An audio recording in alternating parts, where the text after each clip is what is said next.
Hey guys, tonight we're wading knee-deep into monsoon season, specifically Joseon Dynasty Korea, where umbrella craftsmanship could mean life or death. Picture torrential rains slamming clay rooftops, gutters vomiting water into streets already swelling like drunk carp. You're not holding some flimsy gas station umbrella.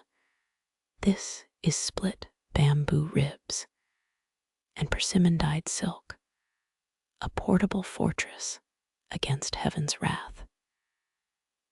Let's be real, you'd last 5 minutes in 1392 before crying for waterproof Gore-Tex.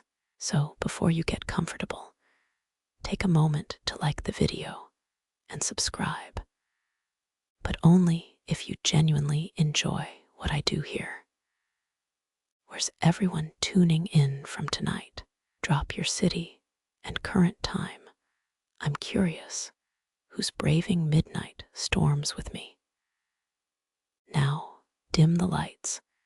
Maybe turn on a fan for that soft background hum. And let's ease into tonight's journey together.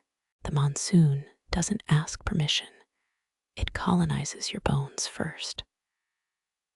You'd feel it weeks before the rains, humidity gluing hemp robes to your spine, villagers eyeing bamboo groves like generals before battle. Artisans, you'd call them engineers today, split juvenile bamboo with obsidian blades. Each rib gets bent over thigh bones if it snaps. They toss it into cooking fires. Surviving strips soak in rice wine for 3 moons, liquor fortifying fibers against rot. Historians confirm bamboo's tensile strength rivaled steel wires, but no textbook mentions the blisters. Imagine calloused hands rubbing whale oil into wood, the reek mixing with petrichor, the sticky promise of dry shoulders. Now, the silk women unravel, cocoons in steaming vats, fingers dancing through liquid heat to catch unbroken threads. They stretch the gossamer sheets across bamboo frames, tight as drumheads, while apprentices sing folk tunes to test weave integrity. Here's the kicker. They dunk those canopies in fermented persimmon juice. The tannins transform silk into leather, a waterproofing hack that outlasted dynasties. Workers chewed ginger root to numb their tongues. The vat's acid tang could strip enamel off teeth. Supervisors whispered that dye masters communed with storm gods. Why else would typhoons spare their workshops? You'd hear the rumors. A single flawed umbrella could curse a bloodline. Artisans buried defective ribs under crossroads, trapping misfortune beneath travelers' feet. Apprentices dreaded the thread test, sleeping under their canopy during first rains. A single drip on their forehead meant nightly weaving drills until dawn. Ever wonder how they tested durability? They strapped umbrellas to oxcarts and raced them through typhoon winds. If the silk ripped, entire villages replanted mulberry groves in shame. Winners got their patterns carved into palace pillars, medieval Yelp reviews for rainy days. Historians still argue whether persimmon dye's magic was chemistry or superstition. Those vats definitely brewed both. Workers swore full moon batches repelled ghosts. Brides demanded moon-dyed canopies for weddings. Skeptics say it's just pH science.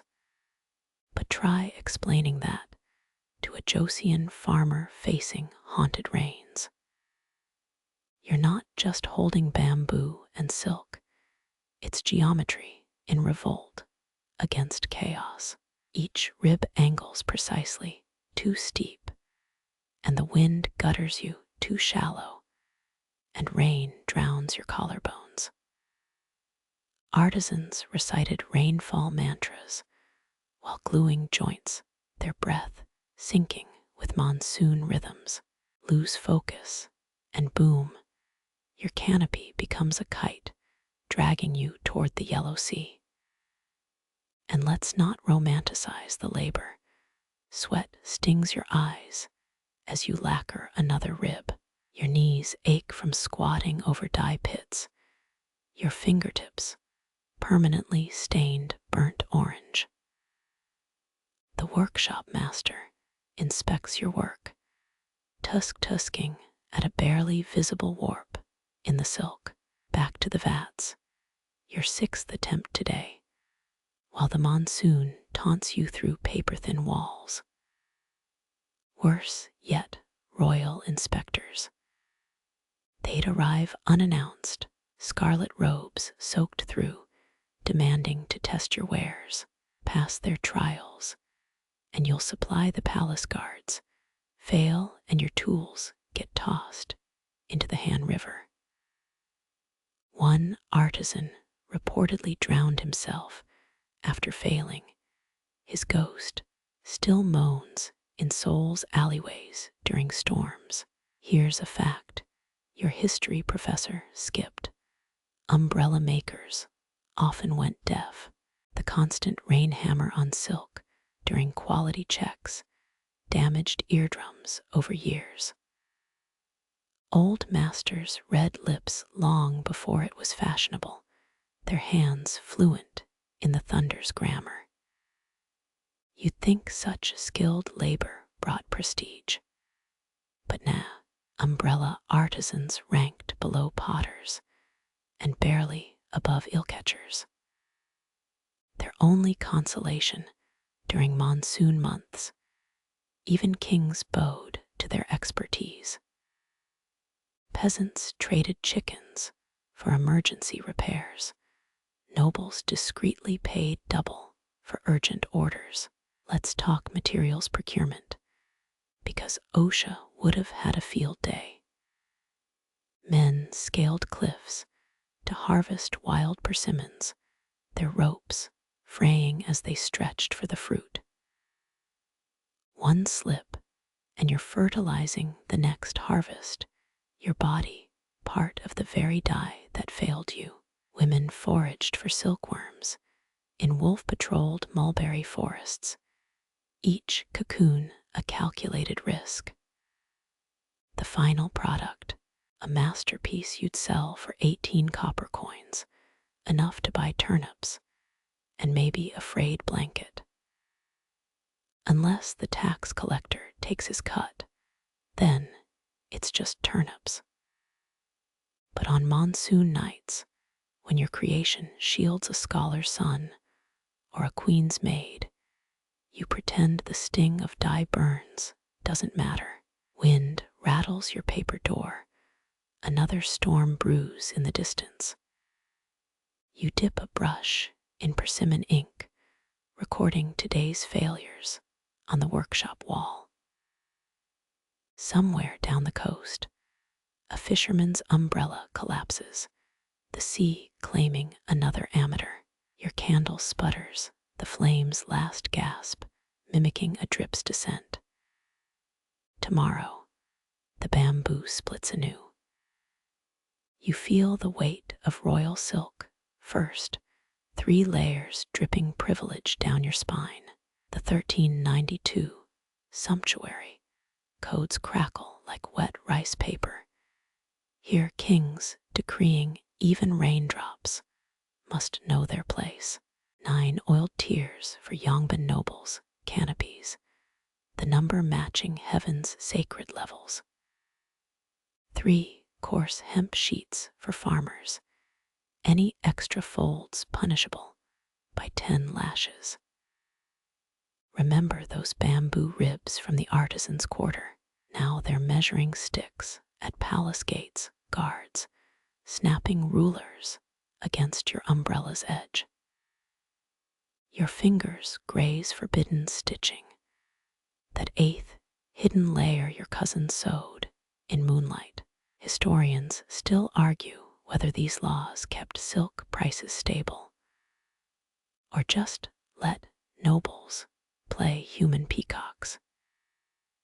You suppress a grin imagining court ladies as soggy pheasants, their nine-tiered monstrosities drooping over palanquins. Pro tip: noble umbrellas weighed more than toddlers. Servants developed hernias, hoisting them during sudden showers. Here's the truly bizarre part: measurements used body parts instead of rulers.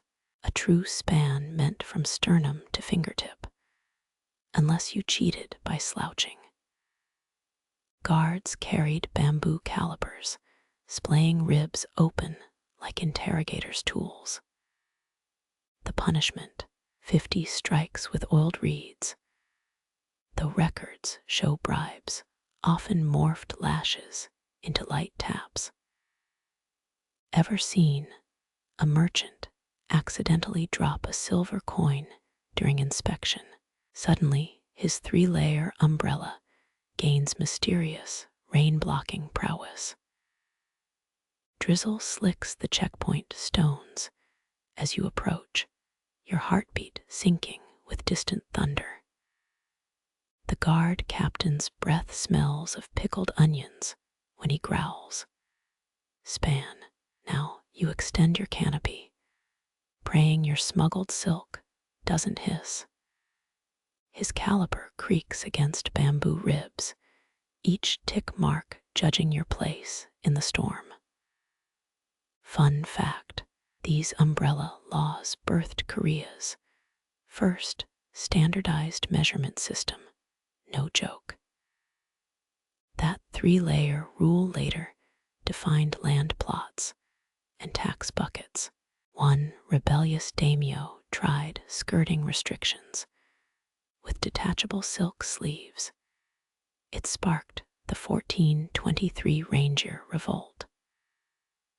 Of course, court historians called it inclement administrative adjustments. Your umbrella passes inspection, its ribs groaning like an overtuned geomungo. 6 steps past the gate, rain intensifies, as if mocking the bureaucracy. You glimpse a noblewoman's retinue, their 9-tiered canopy dripping gold leaf into puddles. Guards never check aristocrats' spans. But woe betide the peasant whose hem brushes a puddle too loudly. As night falls, you overhear washerwomen's gossip near the rain gutters. They swear oversized umbrellas hid secret lovers, or smuggled temple rice during famines. One crone cackles about hollow handles, storing soju, her missing teeth whistling through the downpour. Sleep comes fitfully, the scent of punished bamboo lingering like a warning. The morning rain stings your cheeks differently now, needle-sharp drops demanding choreography rather than shelter. Dawn reveals nobles executing sideways sachets across glazed stones, their tilted canopies creating dry crescents in the downpour. Historians still waste ink arguing whether this rainwalking displayed status or practical geometry. But you're too busy mimicking the steps. Pro tip: pivot left when passing a yongbin. Their wider canopy radius could drench you with dishonor if breached. You soon learn nobles don't just walk through storms. They perform precise aquatic ballets. A misstep could bankrupt your family. Silver bells tinkle from water clocks in nearby towers, librarians timing, aristocrats' paces like metronomes. One record keeper scowls as you misjudge a puddle's edge, her ink stone already noting your barbaric gait. Here's the kicker. Joseon law required 7 seconds per 3 steps during heavy rains. Why? To prevent indecent splashing between social classes. Commoners developed a crouched shuffle, umbrellas low, like turtle shells. Meanwhile, noblewomen rehearsed canopy minuets in palace courtyards, their servants dousing them with perfumed water for practice. Imagine 19th century synchronized swimmers, but with more silk and passive aggression. Your knee protests as you emulate a merchant's documented acceptable stride, 18 inches measured heel to toe. The real avant-garde move. The scholar's rapid tiptoe sprint allowed only during lightning storms to outpace heavenly wrath. You try it, promptly skidding into a guardsman's armored shin. His rattling groan harmonizes with your umbrella's creak. Fun fact: those water clock librarians doubled as rain dance instructors after sundown, their scrolls secretly detailing noble families' signature steps.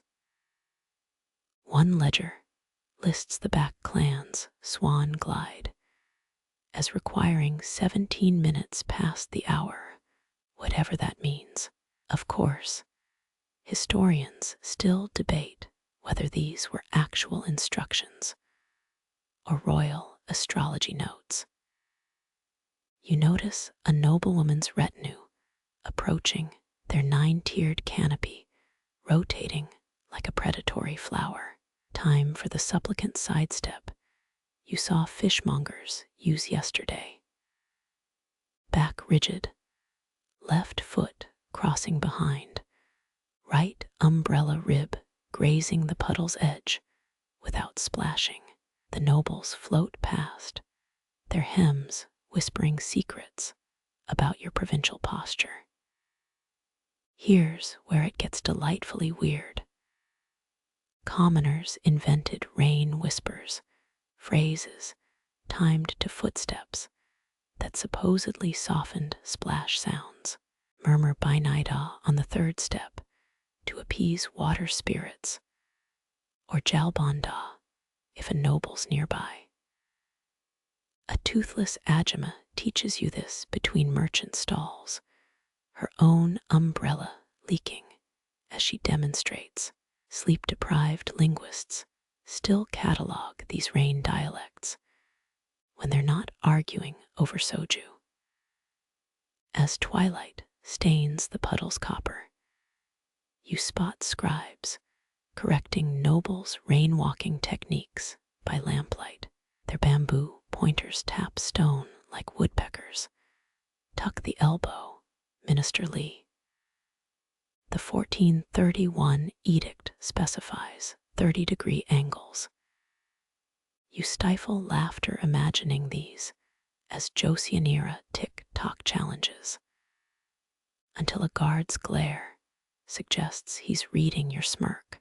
The final test comes at midnight, a clandestine meeting under the tax office's dripping eaves.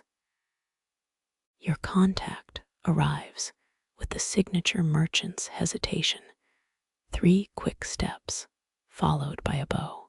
You botch the response pace, your hurried footwork spraying his robes. He sighs, producing a hidden oilcloth ledger.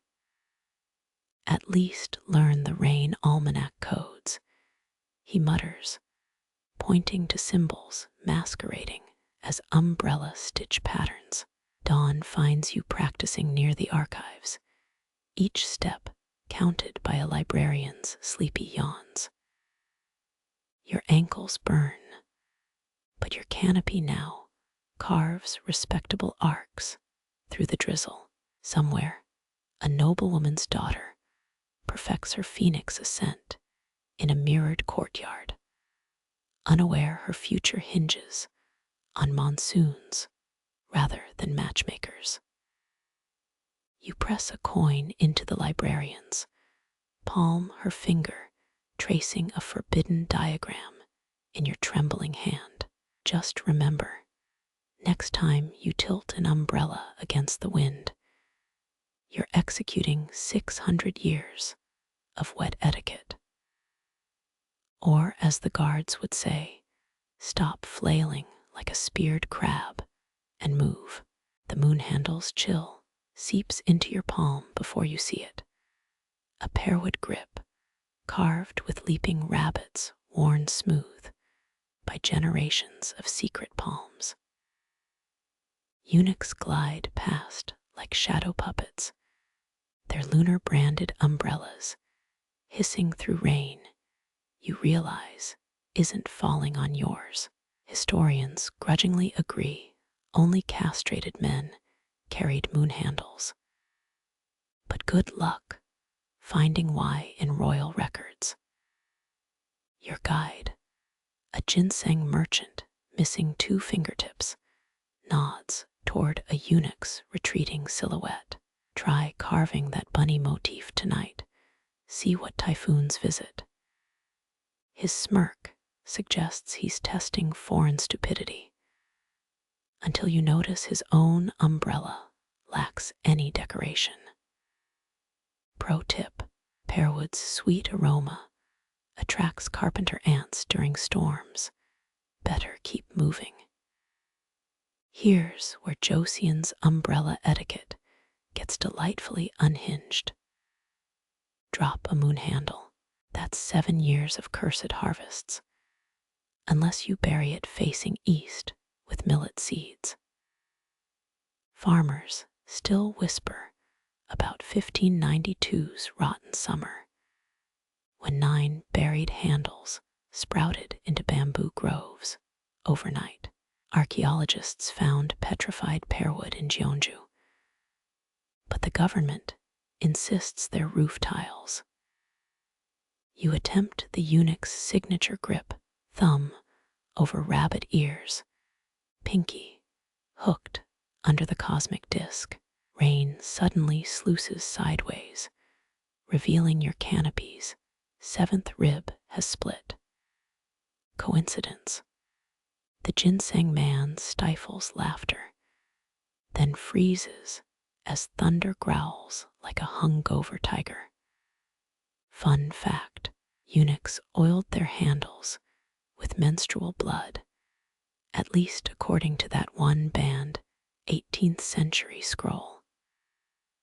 Scholars still debate whether this was ceremonial or just cheaper than whale blubber. Either way, your nose wrinkles at the brass urn labeled handle polish behind a curtain stall. A rice farmer's wail slices through the market. His dropped umbrella handle rolls toward your feet. 3 grandmothers begin chanting, their wrinkled hands scattering salt in concentric circles. You memorize the ritual. 1. Never touch the fallen handle. 2. Mumble the moon bleeds twice. 3. Back away, bowing the farmer's child ignores all 3, earning a slap that echoes across the soy sauce jars. Midday finds you studying castration records at a tarum. Poorly. Turns out purified men carried moon handles because they walked between worlds, whatever that means. Your server, a man with suspiciously high-pitched laughter, grins as he pours chrysanthemum tea. They say eunuchs could hear storms 3 days away, but I just check my knees. Dusk brings a shady figure offering discount moon handles under the willow docks. His wares smell suspiciously of pine, not pearwood. 5 copper for typhoon insurance. He croaks, revealing a tattooed chest, charting forbidden lunar phases. You decline, noting his lack of ceremonial scars. Real eunuchs wear jade thumb rings, a detail historians missed until grave excavations in 1998. The real kicker: moon handle umbrellas doubled as smuggling tools. Eunuch merchants hollowed out the shafts, stuffing them with ginseng root or Ming Dynasty pornography. One intercepted model from 1632 contained 17 love letters to a Buddhist nun, each sealed with stolen royal wax. Your attempt to barter silk for a lunar canopy goes predictably south. The blacksmith laughs so hard he drops his crucible. You'd need a palace recommendation and balls made of jade. His apprentice mimes the castration process with shears until a passing magistrate's glare silences them. By midnight, you're sketching rabbit motifs in a tavern's spilled macchioli. A drunk historian slumps beside you, his breath reeking of scholarly regret. They weren't rabbits, moon hares, mortar pounding. He traces a smeared character for immortality before face planting into a kimchi jar. You pocket the discovery, then freeze. Your borrowed umbrella's handle has developed suspicious nibble marks. The ginseng merchant materializes, tossing you a salt pouch. For the burial, unless you fancy sleeping in a typhoon. Outside, the wind begins humming through abandoned moon handle sockets, a sound like ghostly kazoos. Dawn finds you east of the city, planting a splintered grip beneath a persimmon sapling. 3 old women appear, strewing ash without a word. As they leave, the youngest drops a pearwood sliver carved like crescent claws. Historians still argue whether these rituals honored storm gods or just scared rats away from crops. You walk back bareheaded, letting rain rinse the lunar secrets from your hair. Somewhere, a eunuch unfurls a canopy etched with phase diagrams, his calloused thumb pressing where the rabbit's heart would be. The noon sun thins to a watery coin as your shadow stretches, strangely elongated toward buried, would already sprouting millet shoots. Rain slicks your neck as charmed paper flutters into view, each umbrella handle bristling with rice paper prayers like leafed insects. Merchants hawk drowned ghost insurance, their stalls reeking of mulberry paste and desperation. That's hangy paper you're smelling, Joseon's legendary mulberry fiber sheets tougher than peasant sandals. Mainstream history loves its durability, but avoids mentioning the stink of boiled bark. A weaver shoves charcoal-stained hands under your nose. 10 coppers wards off water ghosts, wet breath. His charms drip squid ink circles, supposedly trapping storm spirits mid-whisper. You pocket one, instantly regretting it as the paper sticks to your damp sleeve. Prodip, Joseon's papermakers added hibiscus sap for water resistance. And yes, that's why your receipts outlasting your New Year's resolutions. The real show's uphill. Elderly women chant into umbrella canopies stretched over cauldrons. Their breath fogs the oiled silk, ancient syllables warping raindrops into zigzag trails. Historians still argue whether these monsoon songs were prayers or primitive weather control. Either way, your ears pop as lightning answers, a jagged crackle smelling of burnt hair. Your stolen paper charm now squirms in your palm, the ink bleeding through to spell return. Musty breath grazes your ear, a one-eyed peddler licks her gums. Mulgwishin follow, foreigners they hunger for dry land bones. She points to your umbrella's rib, where 3 droplets hover, refusing to fall. Fringe alert, some Joseon drowned ghosts allegedly hitchhiked on Dutch trading ships. Hence Europe's sudden flood myths in the 1600s. You ditch the haunted charm, it disintegrates midair, releasing a gurgle like sinking bellows. Across the plaza, weavers dunk new canopies in indigo vats, their chant rising to a drone that vibrates your molars. One breaks off to spit into the dye, claiming her phlegm steers typhoons. A scribe nearby documents the technique, his brush strokes mirroring the spiraling storm clouds. Nightfall traps you in a paper lantern shop, its walls papered with failed charms. The owner, a woman with frog-shaped jade plugs in her earlobes, demonstrates emergency exorcism. She folds a hanji sheet 7 times, pops it between her palms, then burns the scraps in a turtle-shaped brazier. Ghost confetti, she winks, ash settling into Morse code-like dots on your sleeve.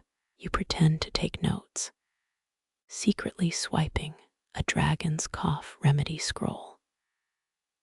Dawn reveals yesterday's buried millet sprouts turned black, their stalks oozing sap smelling of low tide.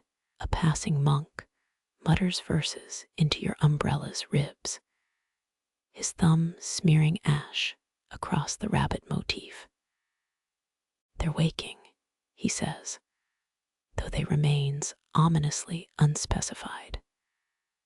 Scholars still fight over whether storm infiltration referred to spirits, or that time Chinese spies smuggled gunpowder in waterproofed parasols. You attempt the frog lady's folding technique. Hanji slices your thumb blood, blooming into a shape like Gyeongbokgung Palace's roof. The ginseng merchant reappears, now sporting a paper charm crown. Took you long enough, he sneers, gesturing to your cursed millet. Should have bought the deluxe package. His laughter follows you into the monsoon, where every raindrop suddenly tastes of brine and unfinished business. Your umbrella tip carves rivers in the mud, each droplet's plink answered by bronze bowls lining the alley. A widow kneels ahead, her tarnished basin overflowing. She stirs the brew with a tiger's whisker, counting swirls. 7 stirs for grandfathers, 13 for jealous aunts, she mutters. Historians'll tell you Joseon's elite used bronze vessels for ancestral rites. They'll skip the part about stormwater oolong readings. The widow thrusts her bowl under your chin. Drink, see if your lungs taste of mulberry or regret. The liquid's colder than expected, like licking a tombstone. You sputter, a fish scale pattern forms in the dregs. Ah, she nods. Your great-grandmother lost a shoe in the Imjin floods. Fringe theorists swear these tea leaves predicted Admiral Yi's victories. But good luck finding peer-reviewed proof. Across the square, a blind diviner maps umbrella drips on a cedar board. Zigzag trail means betrayal. Straight lines a swift inheritance. His pupil, a girl with saucer-shaped rain hat, scolds, "Uncle, you said zigzags meant tax audits yesterday." You drop 3 coins anyway. The drips form a wobbly circle. He declares it marriage to a squid. At least the seafood here's fresh. Rain intensifies as you pass a sealed palanquin. Its curtain twitches, releasing a paper strip. You unfold it, charcoal smudges of overlapping wheels. Someone's ancestors pissed about a stolen oxcart. The mainstream crowd claims Joseon divination relied on I Ching hexagrams. But storm readers preferred leaky gutter Rorschach tests. A commotion erupts near the dye vats. 3 farmers haul a rusted urn. Found it buried under the rice bank. Inside, crystallized rainwater from Tijo's rain. Or so their water witch claims. You catch a whiff. Centuries-old monsoon smells disturbingly like expired kimchi. Historians still argue whether these time capsule storms were religious acts or Korea's first attempt at vintage H2O collections. Dusk brings out the professional mourners, their umbrellas dipped in frog spawn gel to channel grief rain. One hands you a vial of pear-shaped droplets. First tears of a filial son. Half price if you swallow them here. You decline, opting instead to pocket a moon-infused puddle. It sloshes suspiciously. The widow reappears, her bowl now steaming despite the downpour. You'll drown in teacups, she prophesies, then hiccups. An apprentice whispers, "Ignore her.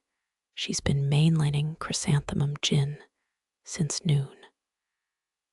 Through the haze, you spot something unsettling. Your reflection in her tea shows no face, just the outline of an umbrella held by invisible hands.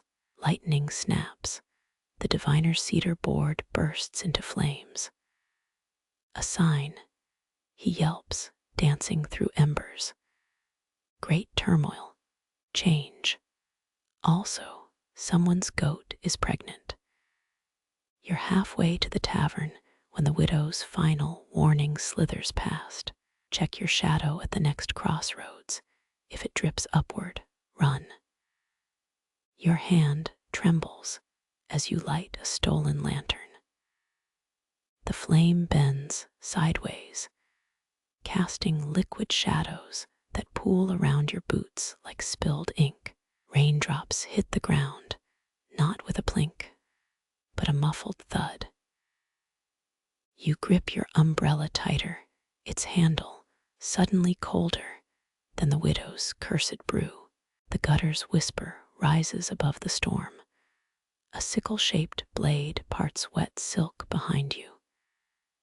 You spin empty air, but your umbrella feels lighter, its jade tassel now dangling by 3 threads. Down the alley, a barefoot shadow vaults onto a roof, rain polishing stolen silk like liquid moonlight. Joseon's official trade logs mention Qing Dynasty rice imports, but gutter snipe folklore tells different tales. These silk thieves target specific tassels. Each frayed knot encodes smuggling routes. Rumor says a 12-rib umbrellas pattern maps harbors where Joseon ginseng swapped hands for Ming porcelain. Historians still debate whether these embroidered ciphers existed or if merchants invented them to dodge tax audits. A clove-scented chuckle drifts from a sagging rain shed. Inside, a figure crouches over pilfered tassels, stitching them into a fishing net. Took you long enough, she rasps, needle flashing. That jade bobber you lost means customs checkpoint at high tide. Her fingers dance, crimson threads form mountains. Indigo swirls become midnight rivers. You point to a lacquered sheath by her knee, its bamboo ribs numbered 12. She snorts.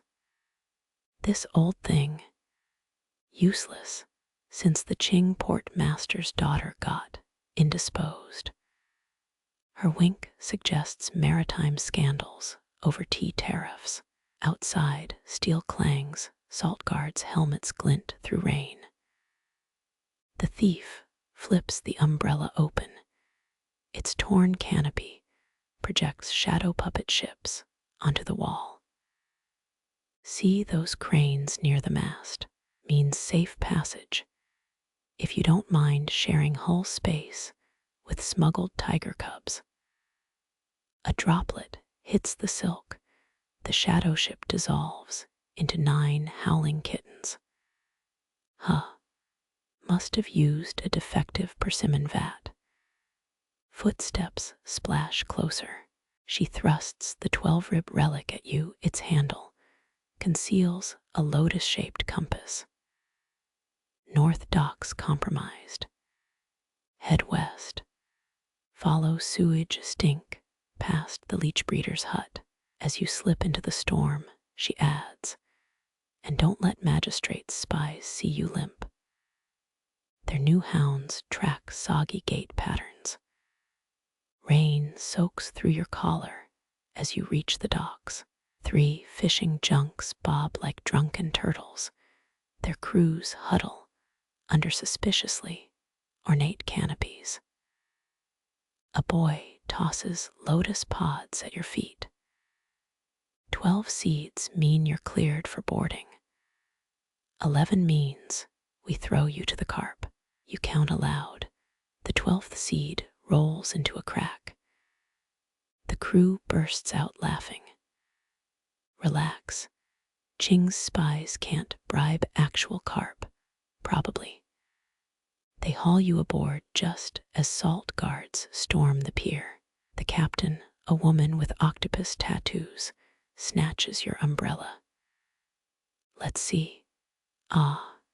Admiralty seal on rib 7. You're riding in the squid tank. Below deck, bioluminescent squid ink coats floating crates. Don't lick the walls, advises a sailor sharpening an eel. Last guy who wrote love poems to a sturgeon for weeks. The umbrella's ribs hum as waves pound the hull. A weather-worn lullaby about forgotten trade winds. Your fingers brush hidden carvings, tiny maps of ports buried by tides centuries ago. The captain reappears, dripping stormwater. Change of plans. Typhoons got the Emperor's fleet doing figure eights. We're dumping you at Horsefly Island. She grins at your expression. What? Locals train actual horseflies to deliver protest letters. Just don't bathe until Tuesday. Their queen hates lavender. As the ship lurches into blackened waves, lightning illuminates the shore. Silhouettes of umbrella-toting figures line the cliffs, their canopies angled to catch specific raindrops. Some say rebel messengers still flash tassel codes to passing boats. Others claim they're just particularly damp fishermen. The 12-rib umbrella vibrates in your grip, its silk now glowing faintly blue. When you blink, the shore watchers vanish, leaving only moonlight rippling across hungry waves. Rain lashes the wobbling dock as you stagger onto Horsefly Island.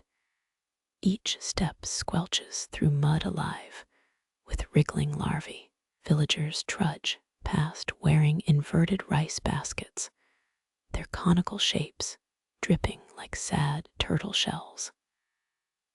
A farmer taps your shoulder with a chrysanthemum root. 3 knocks or 3 years bad luck, he chants, rainwater cascading off his eyebrowless face. You wrap your umbrella handle against a crooked fence post. The village chief emerges, her hat stacked with 7 soaked straw layers.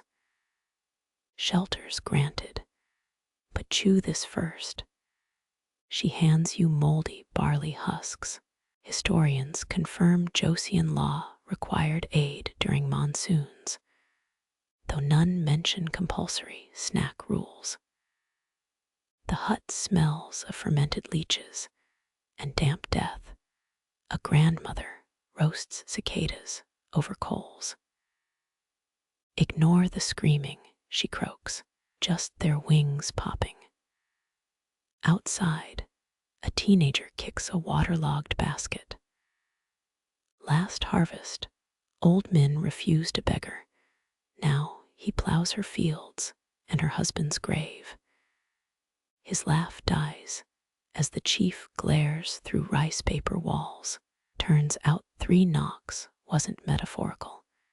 You count 13 notches on her doorframe from previous refusers. Dawn reveals the true madness.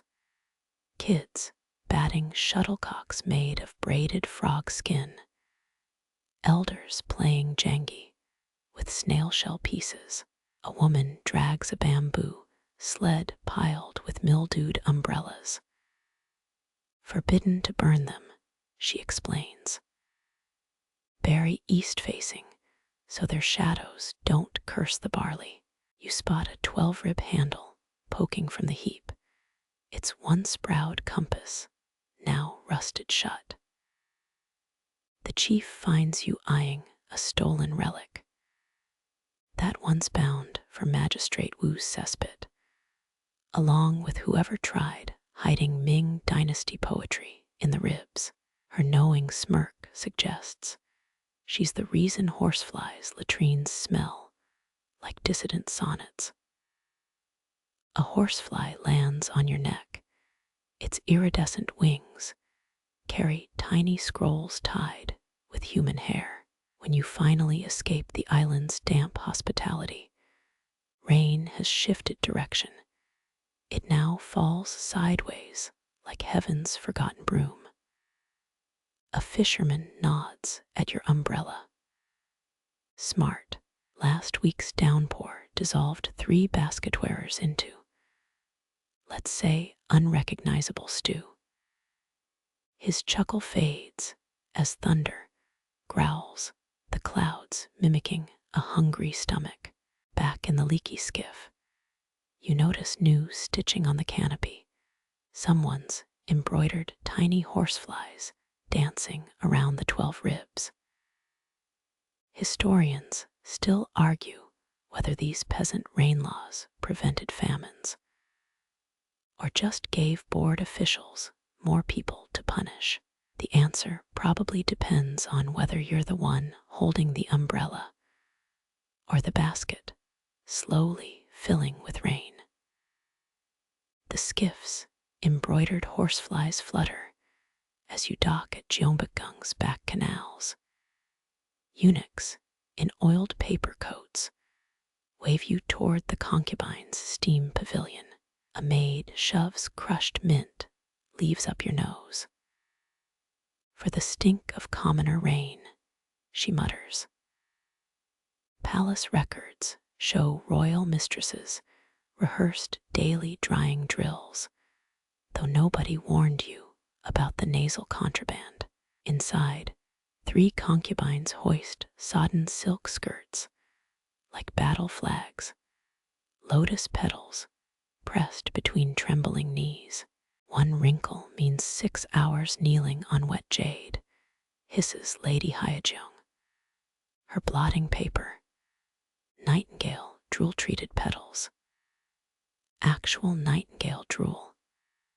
Historians still argue whether this was beauty regimen or avian cruelty. You spy a eunuch heating an iron rod inside a hollowed umbrella handle.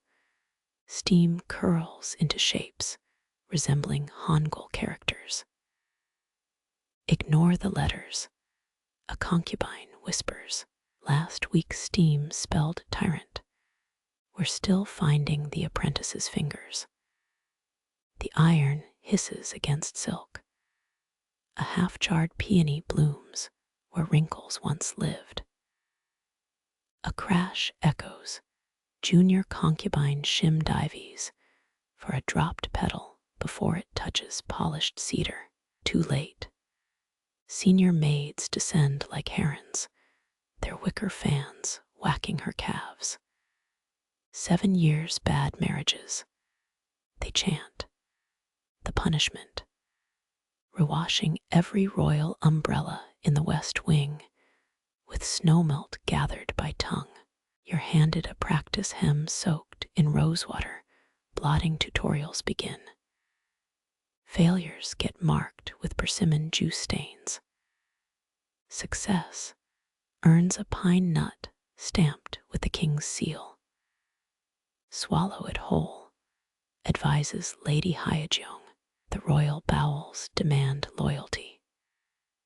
Through a steam cloud, you spot apprentice eunuchs practicing umbrella whispers, mouthing messages into hollow handles before sealing them with beeswax.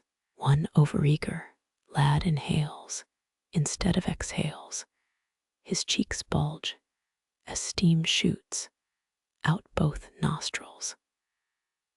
Concubines pretend not to notice, though Lady Hyejeong's quivering fan betrays suppressed laughter. At sundown, they drag you to the courtyard of kneeling reflections. Rainwater has pooled into a perfect mirror. "Now you'll understand," murmurs a maid. Frosted jade tiles leach warmth from your bones as you kneel. Above, concubines snap open umbrellas. Their rib shadows crisscross your back like bamboo prison bars. The head eunuch inspects your skirt's non-existent wrinkles. Acceptable for a barn dweller. He tosses you a sweat-slicked pine nut. You pocket it instead of swallowing later. A kitchen boy offers 3 turnips for the king's stool seed. Historians remain divided on whether steam rituals pressed clothes or steamed secrets to rebel factions. As you exit, a concubine slips you a rain-dampened love poem. The characters blur until you hold it over a steaming teacup. Invisible ink blooms into a map of secret umbrella repair workshops. "Burn it after reading," she warns. You opt to swallow it instead. Royal pine nuts aren't the only things fermenting in your gut tonight.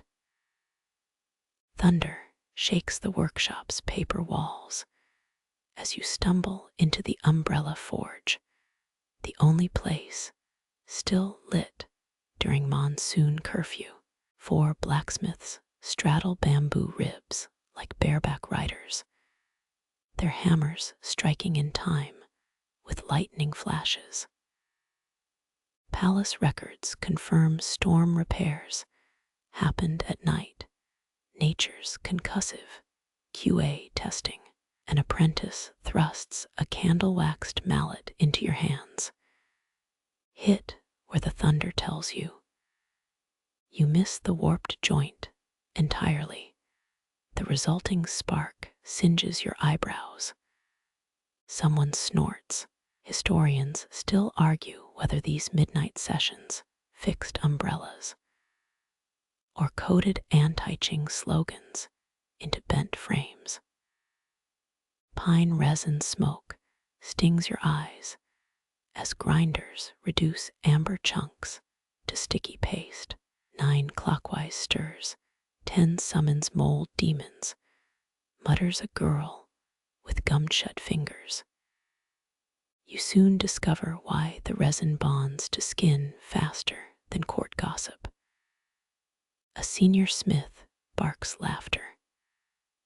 Last lad tried washing it off with rice wine. Now he's our best glue pot. Lightning forks outside. Sudden brightness reveals ceiling hooks holding half-mended umbrellas.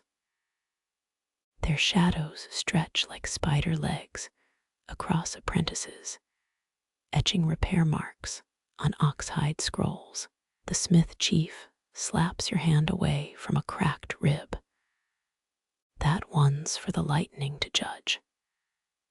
You watch as the next strike vaporizes the damaged segment, leaving good wood smoking, but intact. Someone hums a tune about broken canopies. The room freezes. A grinder's pestle flies, clocking the singer's temple. Sing that again, and I'll seal your lips with resin, hisses the chief. Later, you'll learn ballads about torn silk were banned after rebels used rhyme schemes to coordinate raids. Quill pushers insist it's about quality control. Sure, rain drums the roof as you're tasked with carrying storm-approved ribs, each bundle lashed with seaweed twine. The apprentice guide warns you about dripping ceilings. 1 drop on the king's future umbrella means 40 lashes. 2 drops, they take your teeth. You cradle the bamboo like a newborn until a leak baptizes your left sandal. Midnight brings cucumber kimchi and panic. An inspection gong rattles the workshop. Smiths scramble to hide charcoal sketches under floor tiles. The royal inspector kicks your resin bucket. Still using pine. Provincial amateurs, he tosses a lacquered vial. Turtle sap from Jeju. Waterproofs silk and other materials. His wink suggests you shouldn't ask about the dead-eyed boy carrying his umbrella, your elbow deep in turtle gunk when thunder births an unholy sound, a chorus of creaks from drying umbrella silk. Apprentices drop tools to stuff their ears with mulberry paper. Last year, a newbie listened too long. Your neighbor whispers, started barking like a rain-soaked hound. They exiled him to the hat-mending corps. The chief smith beckons you to a trapdoor. Below, a cellar shimmering with illegal iron ribs wrapped in forbidden silk. For scholar rebels, he growls. Loyalists get bamboo. Dreamers get metal. You're sworn to secrecy via resin handshake. Your right pinky now permanently curled. Dawn approaches as you etch repair tallies on a roof beam. The chief squints. 83. Not terrible. He pockets your scoring stylus. Apparently another apprentice tax. Outside, guards shout about a smuggled iron umbrella found near the docks. You chew a resin glob, sweetness fighting bitterness, as storm gray light floods the workshop.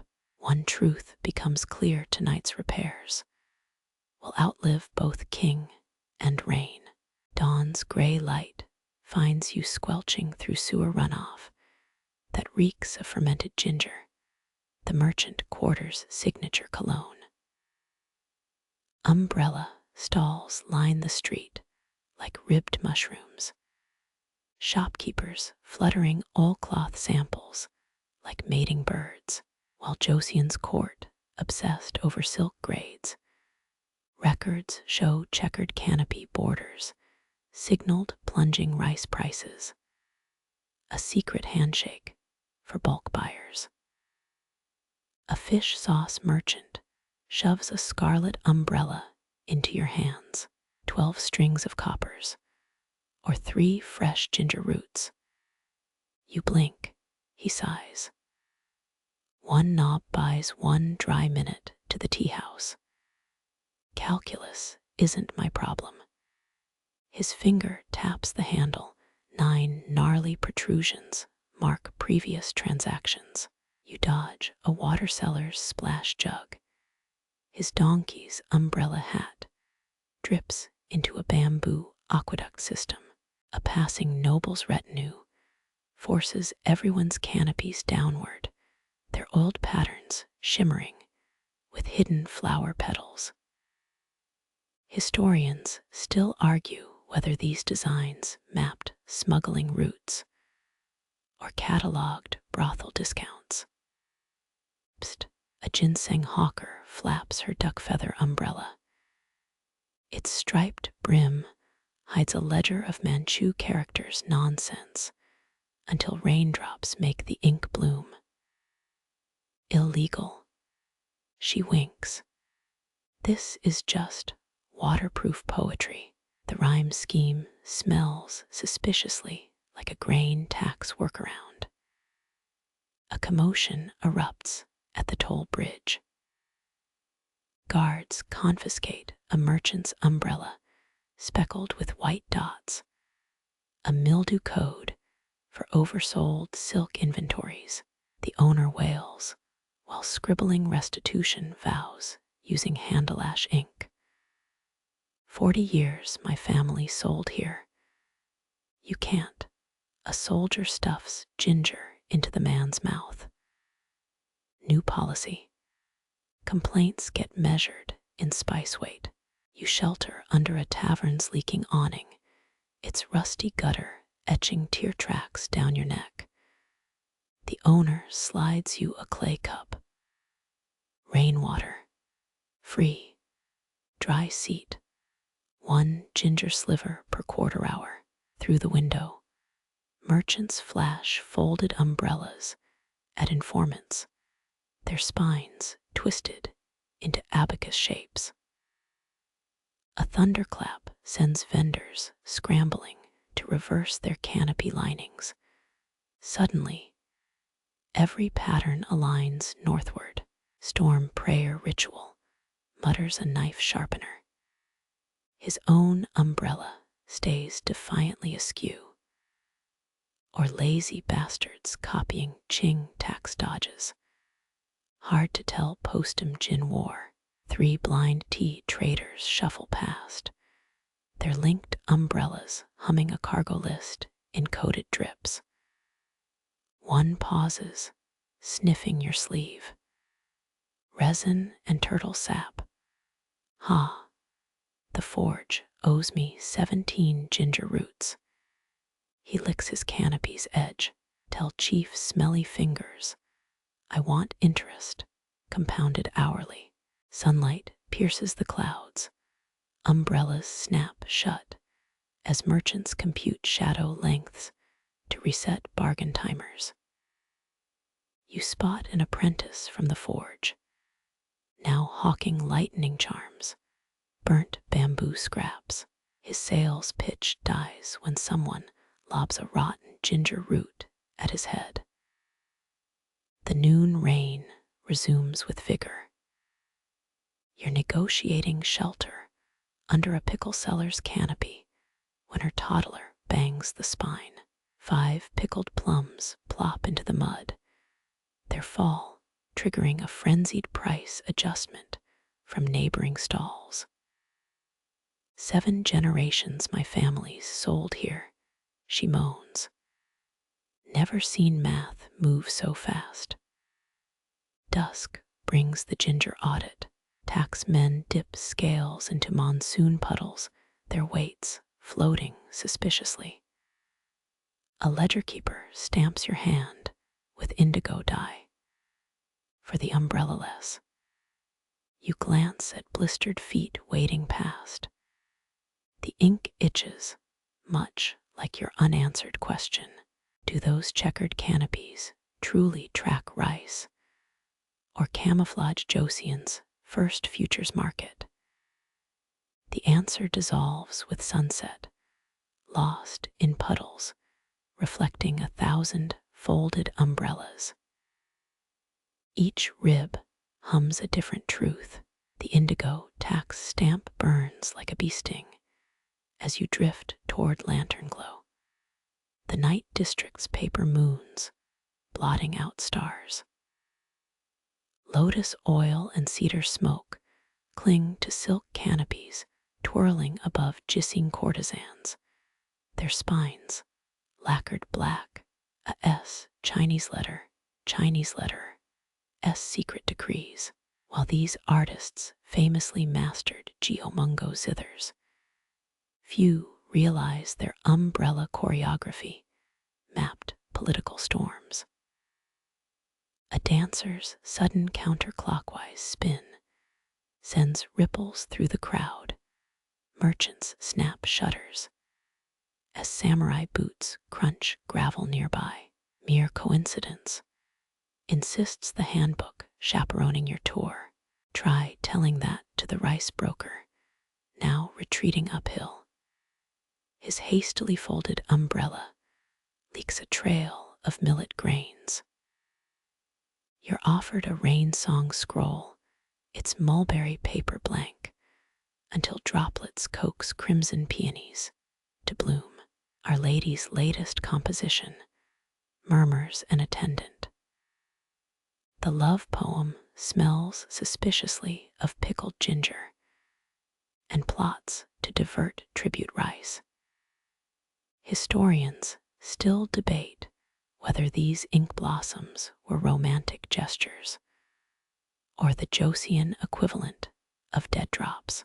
3 quick umbrella taps redirect you to a pavilion where clients sip chrysanthemum wine.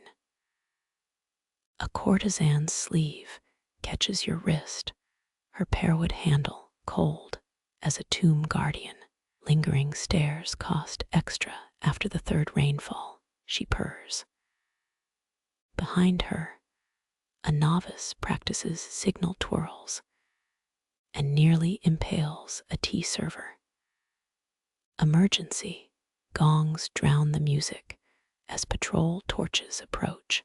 Canopies snap into strict formation, concentric circles masking a noble's hurried escape through a false gutter.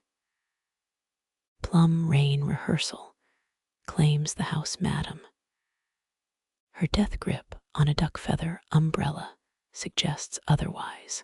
Dawn finds you clutching a souvenir, a handle carved with cloud motifs that itch when held eastward. The last Joseon folds her canopy with ritual precision, each crease whispering of treaties signed in rain-soaked courtyards. Return during the summer monsoons, she advises. Our ink blooms more truthfully. Mud squelches beneath your feet as you depart, each step squashing unanswered questions into the slurry. Were those spinning umbrellas art, arsenal, or both? The debate drizzles on like rain seeking cracks in centuries-old lacquer. Rain-soaked scholars hunch like ink-stained herons under your borrowed canopy. Every 3rd droplet hits parchment with military precision. State exams grind to a halt Whenever clouds bruise the sky, education, laws forbade distraction from nature's curriculum.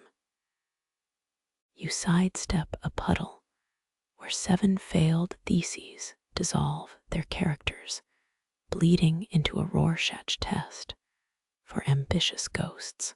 Proctors patrol with bamboo rulers, slapping wrists that block runoff from graded scrolls.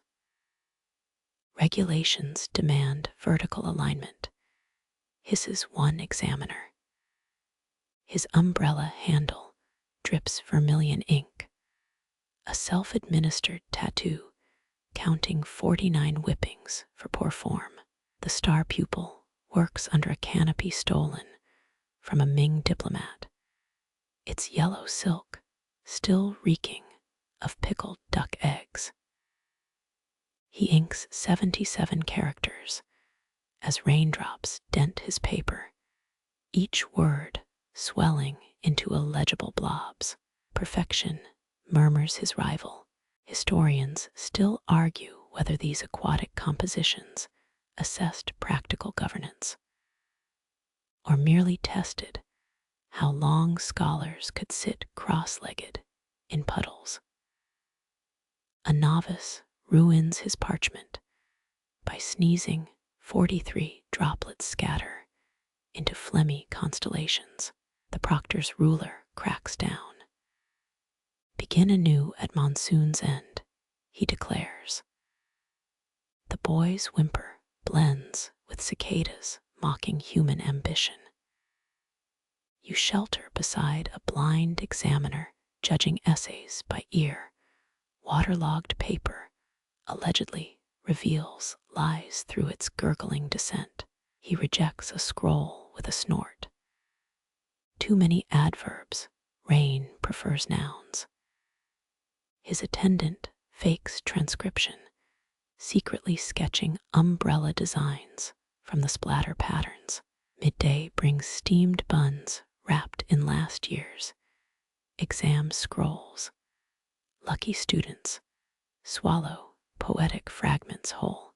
A clerk's sleeve catches fire drying parchment over charcoal. His dance of panic becomes tomorrow's calligraphy lesson on fluid motion. The rain stops. Canopies snap shut in unison, a thunderclap of disciplined bamboo. Failed applicants fold their stools into miniature roofs, riding home atop floating test papers. You pocket a discarded inkstone, still warm from desperate palms. Its carved message warns, writers drown first. Mud washes your sandals clean each step, erasing evidence of academic casualties. Behind sagging gates, archivists steam open soggy scrolls, searching for the rumored thesis written entirely in raindrop braille. You trudge past archers delicately dunking arrowheads in roof runoff, their commanders arguing about optimal poison dilution rates. Monsoon, water sizzles against steel like disapproving librarians, every droplet infused with rust and rotting willow bark turns out Joseon's military preferred portable toxins. And nothing's more portable than rain already falling on your enemy's head.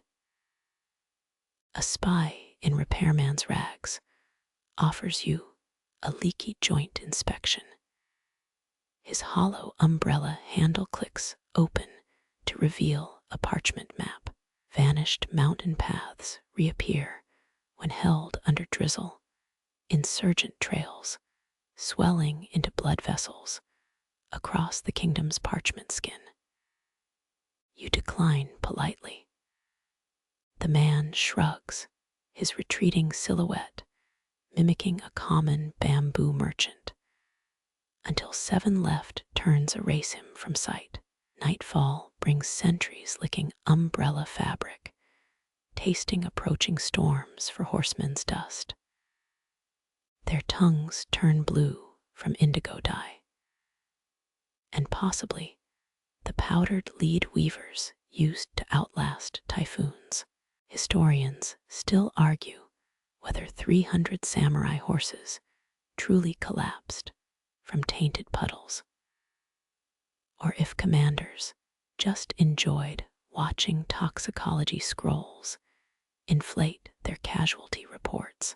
You spot a general's tent glowing with smuggled lanterns, 6 strategic canopies layered overhead in hexagonal defense. Pages rush dripping scrolls inside, each message wrapped in oiled silk that squeaks like dying mice. Southeast ridge compromised, gasps one courier. His general squints at the ceiling, tracing defensive maneuvers through watermark patterns. A recruit practices umbrella sheathing, his blade drawn through rain-soaked silk to muffle the sheeing. His instructor slaps the boy's wrist. Cut upward. Downward slices honor the enemy's ancestors. The correction leaves him tending 9 bleeding fingers and 1 irreparable canopy destined for treason allegations. Dawn exposes cavalry camps where saddles double as rain catchers, leather swollen into grotesque mushrooms. Farriers swear horseback archery improves after drinking sky runoff, though their trembling hands suggest fermented barley snuck into the cisterns. You overhear a captain's bedtime story to troops. Remember Admiral Ye's turtle ships. Our umbrellas are stealthier and smell less like crewmen's feet. Midday sabotage erupts when infiltrators plant collapsed canopies upstream. Brewers downstream find rice wine refuses to ferment. Suspected traitors endure drip trials, hands tied under palace eaves, until confession or rust-induced lockjaw. A grizzled sergeant demonstrates interrogations using a goat hair umbrella. See how the victim focuses on mildew patterns, softens their resolve quicker than hot pokers. Retreating soldiers fold silk into origami shelters, their creased battle plans dissolving into abstract art. A young lieutenant's failed swan leaks pink dye, matching the blossom-shaped wound on his thigh. He laughs through gritted teeth, better than mother's needlework. By sundown, medics steam arrow wounds with heated umbrella ribs. The resulting scars resemble eclipse predictions. You pocket a discarded strategy scroll. Its final line curls into a question mark when dampened. Can a nation drowning in rituals still wield storms as weapons? The rain answers first. A thunderclap scattering recruits ash-drawn maps. Somewhere beyond the smeared ink horizons, a spy's empty umbrella handle rolls into a storm drain, still humming the melody of territories left uncharted. The thunder's echo guides you uphill, where backward umbrellas bloom like black lotus flowers. Mourners walk counterclockwise around a fresh mound, their canopies tilted to repel tears from damp soil. Royal funerals required 36 pivots around the grave. But tonight's procession moves with the jittery haste of unplanned grief. You smell pine resin burning in clay pots. Priests claim it steers drowned ghosts away from vulnerable corpses. A widow's umbrella handle drips rainwater into a jade vial, each drop counted against her remaining years of permitted mourning.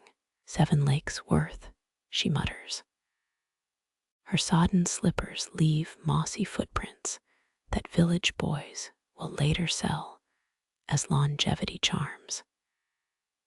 Historians confirm Joseon nobles buried loved ones with miniature silk umbrellas, though whether these were status symbols or spiritual raincoats remains a spat at academic banquets. You spot a grave offering, dried persimmons arranged on a child-sized canopy. Ants march across the waterproofed silk, their tiny bodies avoiding the fruit, as if obeying some insectoidal decree. Disaster strikes when a bearer stumbles, his collapsed umbrella unfurling like a dying bat. The crowd gasps. Elders rush forward to boil the pooled rainwater, chanting as steam twists into shapes resembling the deceased's handwriting. Proof she lingers, cries a nephew. The remembrance wine tastes like copper, and unripe plums, you fake a polite sip. Night witchmen swear collapsed canopies leak whispers from the underworld. Last summer, a smuggler's funeral wine reportedly echoed with northeast trade routes clear. His family now cursed with suspiciously good harvests. You notice the priests avoiding eye contact with the widow. Her vial filled 3 drops past the legal limit.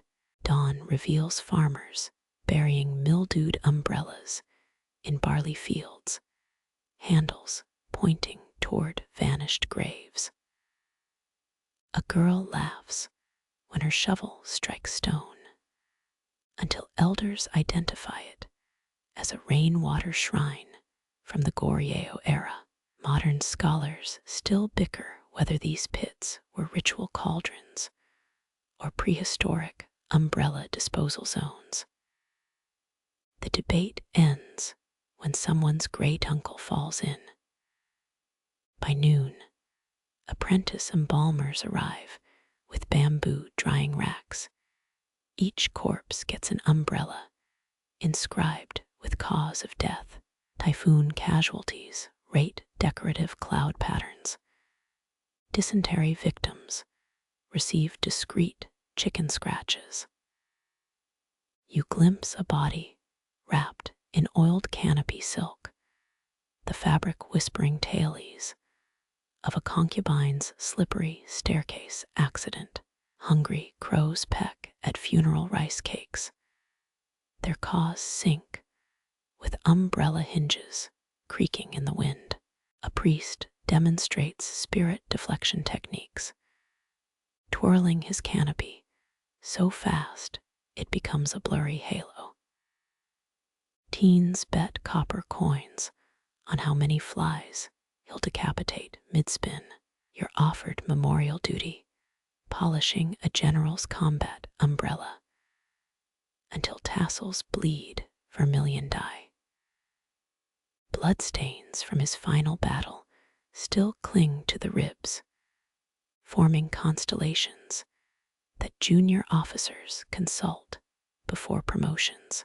The work gloves they provide reek of fermented shrimp, a common preservative that also ruins first dates.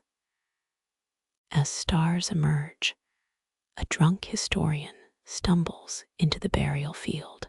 He insists the backward umbrella tradition began when a queen's tears resurrected her rival's corpse.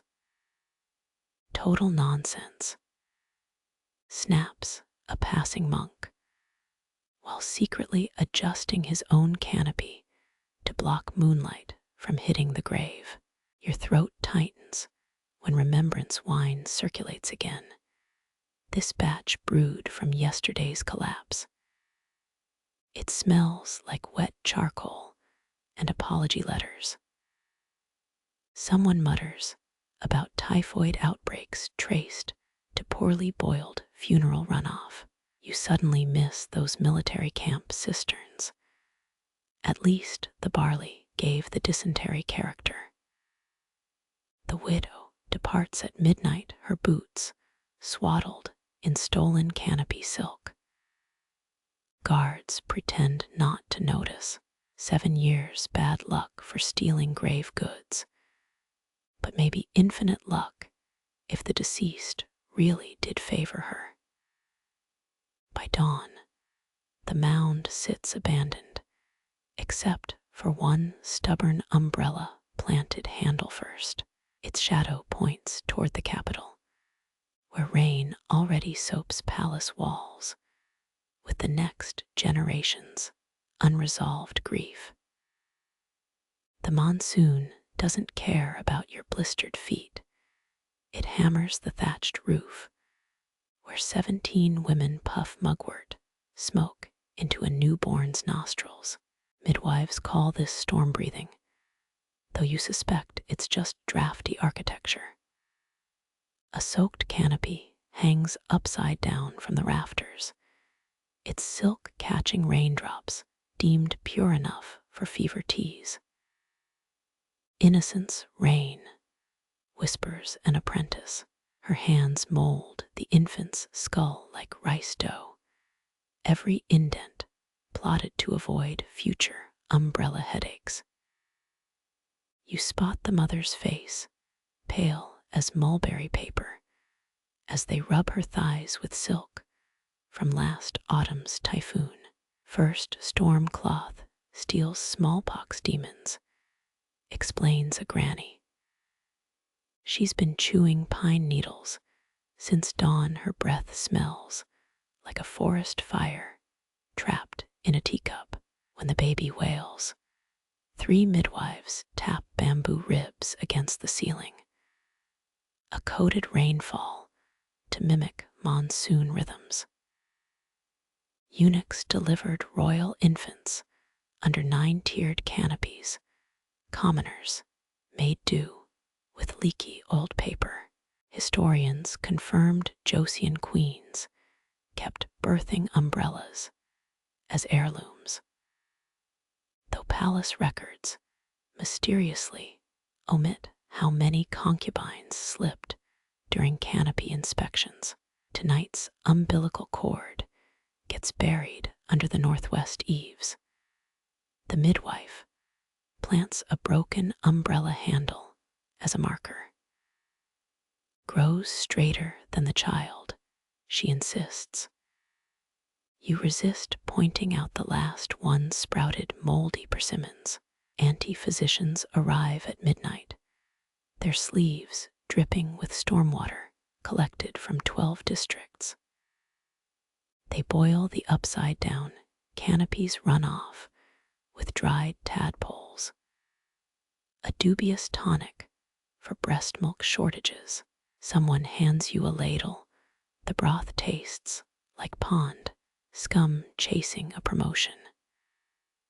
Across the room, grandmothers debate which umbrella ribs make the best teething sticks. Pearwood splinters less, barks a widow famous for outliving 4 husbands. Her teeth are stained betel nut red, probably from chewing conspiracy theories. The infant's first bath uses rainwater strained through a stolen scholar's canopy. Steals literacy, claims a midwife. You notice the silk bears ink stains from a failed civil service exam. Maybe the kid's destined for poetry instead. When hail suddenly peppers the roof, everyone rushes to place silver coins on the floorboards. Steel rain pays death's toll in advance, mutters a teen holding your sleeve too tightly. Her palm leaves a sweat stamp shaped like turtle shell. By dawn, the mother sleeps beneath 7 layered umbrellas a makeshift barrier against jealous spirits. Historians still argue whether these birth tents prevented haunting or just gave fathers an excuse to nap elsewhere. You find the husband outside, whittling a miniature handle. His knife strokes chipping away childhood dreams of warrior glory. The wood shavings smell like guilt and green persimmons. Aunties stuff the placenta into a celadon jar. They'll ferment it with hawthorn berries to treat the baby's future lovesickness. Better than your poetry, snorts the head midwife. She pins a silk scrap to your collar, purportedly from King Sejong's wet nurse's umbrella. It stinks of boiled millet and tax evasion. Suddenly, the infant sneezes. A dozen women lunge to catch the mucus. Snot forecasts, crows the beetle nut widow.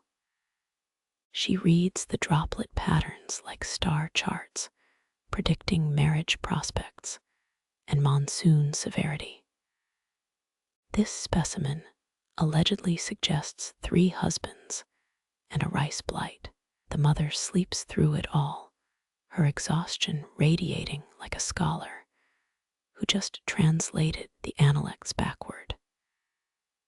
As you leave, apprentices dismantle the birth canopy. They'll reuse the silk for handkerchiefs, each embroidered with the child's stolen birth cry phonetics. On the path home, farmers plant umbilical cords under umbrella skeletons, hoping for sons strong enough to carry their funeral canopies. You count 13 handles jutting from the mud like broken promises. Rain taps your borrowed hat, a concubine's former parasol lined with someone else's love letters. The ink bled through long ago, forming Rorschach blots that almost look like closure. The borrowed parasol grows heavier with each step, its bamboo ribs humming a foreign hymn your ears shouldn't recognize. You tilt the canopy sideways. Rainwater spills a hidden cross onto the mud. Seems someone stitched Bible verses between the silk layers. The threads dyed with crushed periwinkle to avoid suspicion. Moonless baptisms required this specific shade of blue, or so claims that drunk historian who washed up in Busan last autumn. 3 figures shuffle past cradling disassembled umbrella frames. Their oiled paper wrappings bulge with suspicious roundness. One drops a bamboo joint. Out rolls a clay communion cup. Repairman mumbles the tallest, but you smell frankincense under his rain-soaked hat. Historians confirmed Jesuit texts entered Joseon via dumpling carts. Why not communion wine in umbrella ribs? The dropped cup cracks under your heel. Wine stains the puddle blood red. A night watchman's lantern bobs closer. The group scatters into an umbrella shop. You follow, pretending interest in monsoon-grade tassels. Behind the counter, an artisan carves pearwood handles, his chisel dancing around cruciform patterns. For structural support, he insists. The shavings smell like ginkgo nuts and gilt. Underneath a stack of oiled canopies, you spot a baptismal font cobbled from melted temple bells. Someone's using rainwater runoff as holy water, an efficient heresy. A muffled chant rises through the floorboards, the rhythm matches Catholic vespers. 3 customers test umbrella springs by tapping Morse code psalms. You peek through a knothole in the trapdoor below. A priest in soggy robes blesses a newborn with roof runoff. The mother's umbrella bears a lotus design peel back the silk, and Mary gazes up through the storm. Missionaries did smuggle Bibles in tobacco pouches. Umbrella ribs seem excessive. The shopkeeper offers you a handle to inspect. Its hollow core contains a rolled parchment. Unfurl it. A map to Qing trade ships labeled Noah's new Ark. Clever. If you ignore the leaky handwriting, historians still argue whether 18th century converts preserved faith or just enjoyed rebellion's thrill. The answer's probably in some French archbishop's wine cellar, next to the missing kimchi recipes. Hail clatters against the roof. The congregation below improvises a hymn. Their clogs stomp out a Gregorian beat. Half the worshippers are off rhythm. A toddler licks holy water off an umbrella-spoke future saint or diarrhea patient. You pocket a silk scrap with cross-shaped mends. Tax collectors rarely check stitching.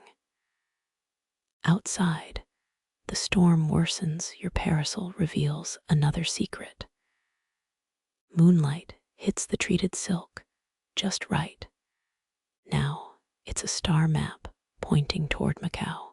Too bad the nearest ship's 3 provinces away, and you're wearing socks full of puddle.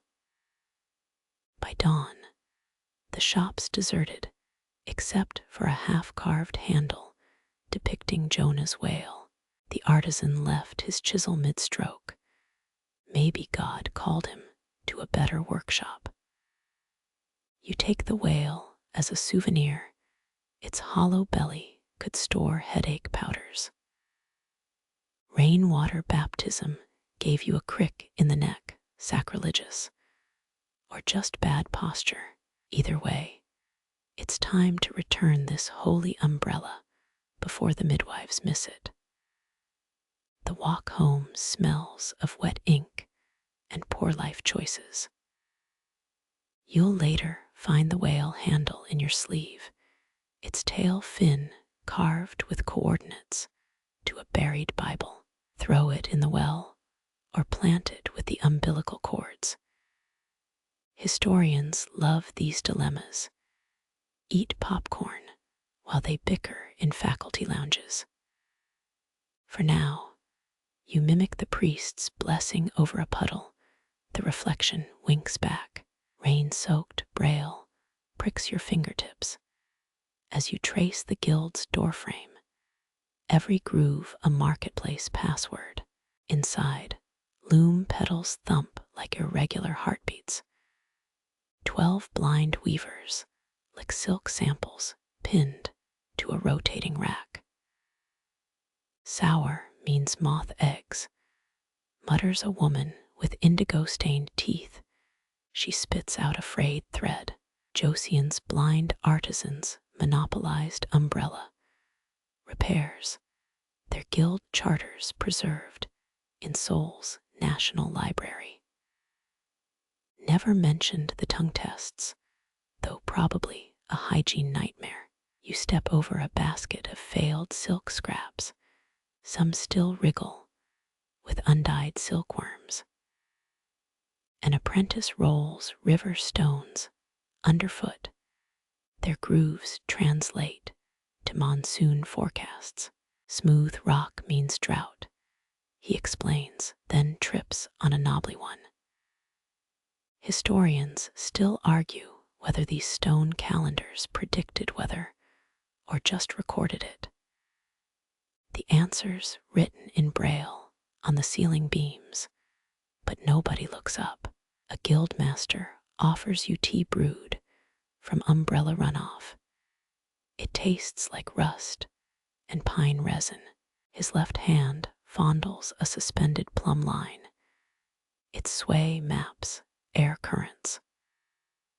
Wind direction changes the silk's stretch.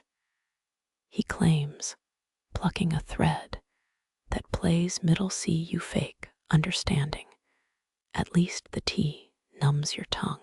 3 weavers chant prices into fresh mulberry paper. Their breath creates watermark braille. A scribe rolls the sheets into scrolls. His thumbnail detects moisture content like a human hygrometer. Missing fingers hint at poor quality control or really angry customers.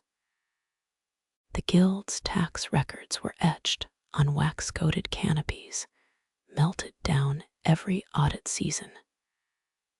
Convenient.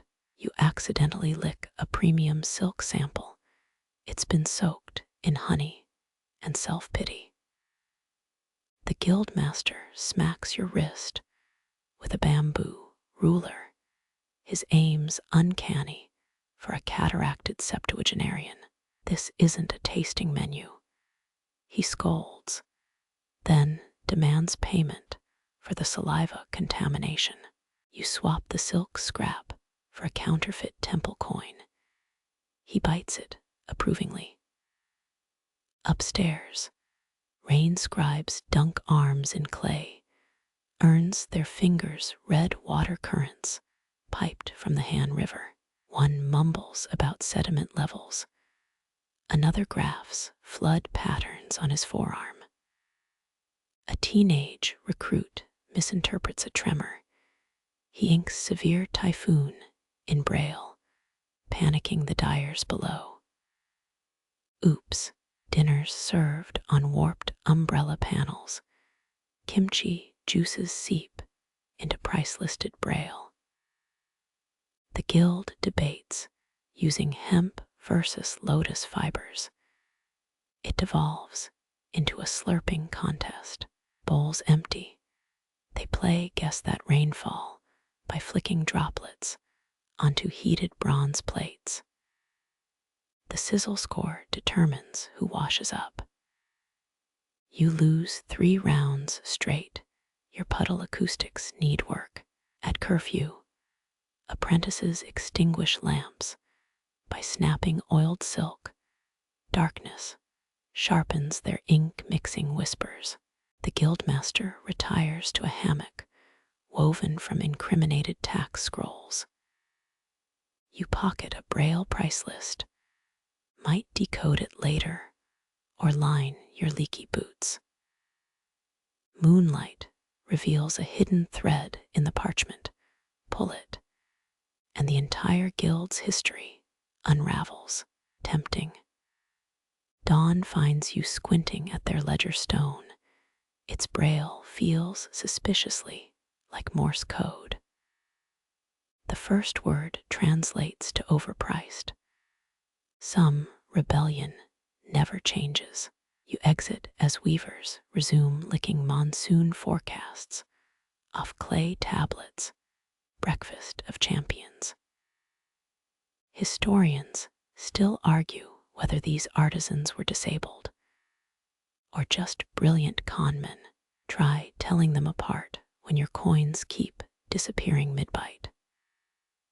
Outside, a scribe's discarded practice sheet sticks to your shoe, braille dots spelling help in 14 languages. You fold it into a lotus flower. Let the next rainfall decide its message. Rain trickles down your neck as the lotus paper dissolves, its braille pleas now puddled at your feet. The scent of fermented rice guides you to a sagging tavern. Its roof bristles with tax umbrellas nailed upside down. 14 empty wine jars flank the entrance, their glazed bellies marked with umbrella-shaped stamps. Joseon's liquor taxes hinged on umbrella nails. each metal spike proof of payment. Never mind that half the tavern's nails are carved radishes. Desperation breeds creativity. You step over a snoring historian, his scrolls blotted with wine drops and bad math. 3 drunk scribes debate monsoon debt ratios. Their abacus beads click like exasperated crickets. 1 typhoon season equals 7 jars. Slurs a woman dunking her brush in soju. Tax tokens double as drinking vouchers here. The angrier the audit, the hazier the records. Historians still argue whether the infamous drunk scrolls were fiscal reports or just bar tabs with delusions of grandeur.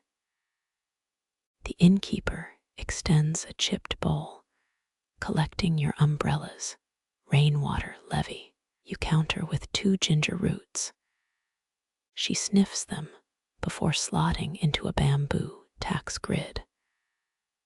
Her ledger written on wine-stained silk, each character blurs when breathed upon. 14th year records dissolved during a karaoke accident, she admits, pointing to a moldy corner. A farmer bursts in clutching a broken umbrella ring, his tax payment rejected for insufficient rust. He barters a live chicken instead. It pecks at the drunk historian's scroll.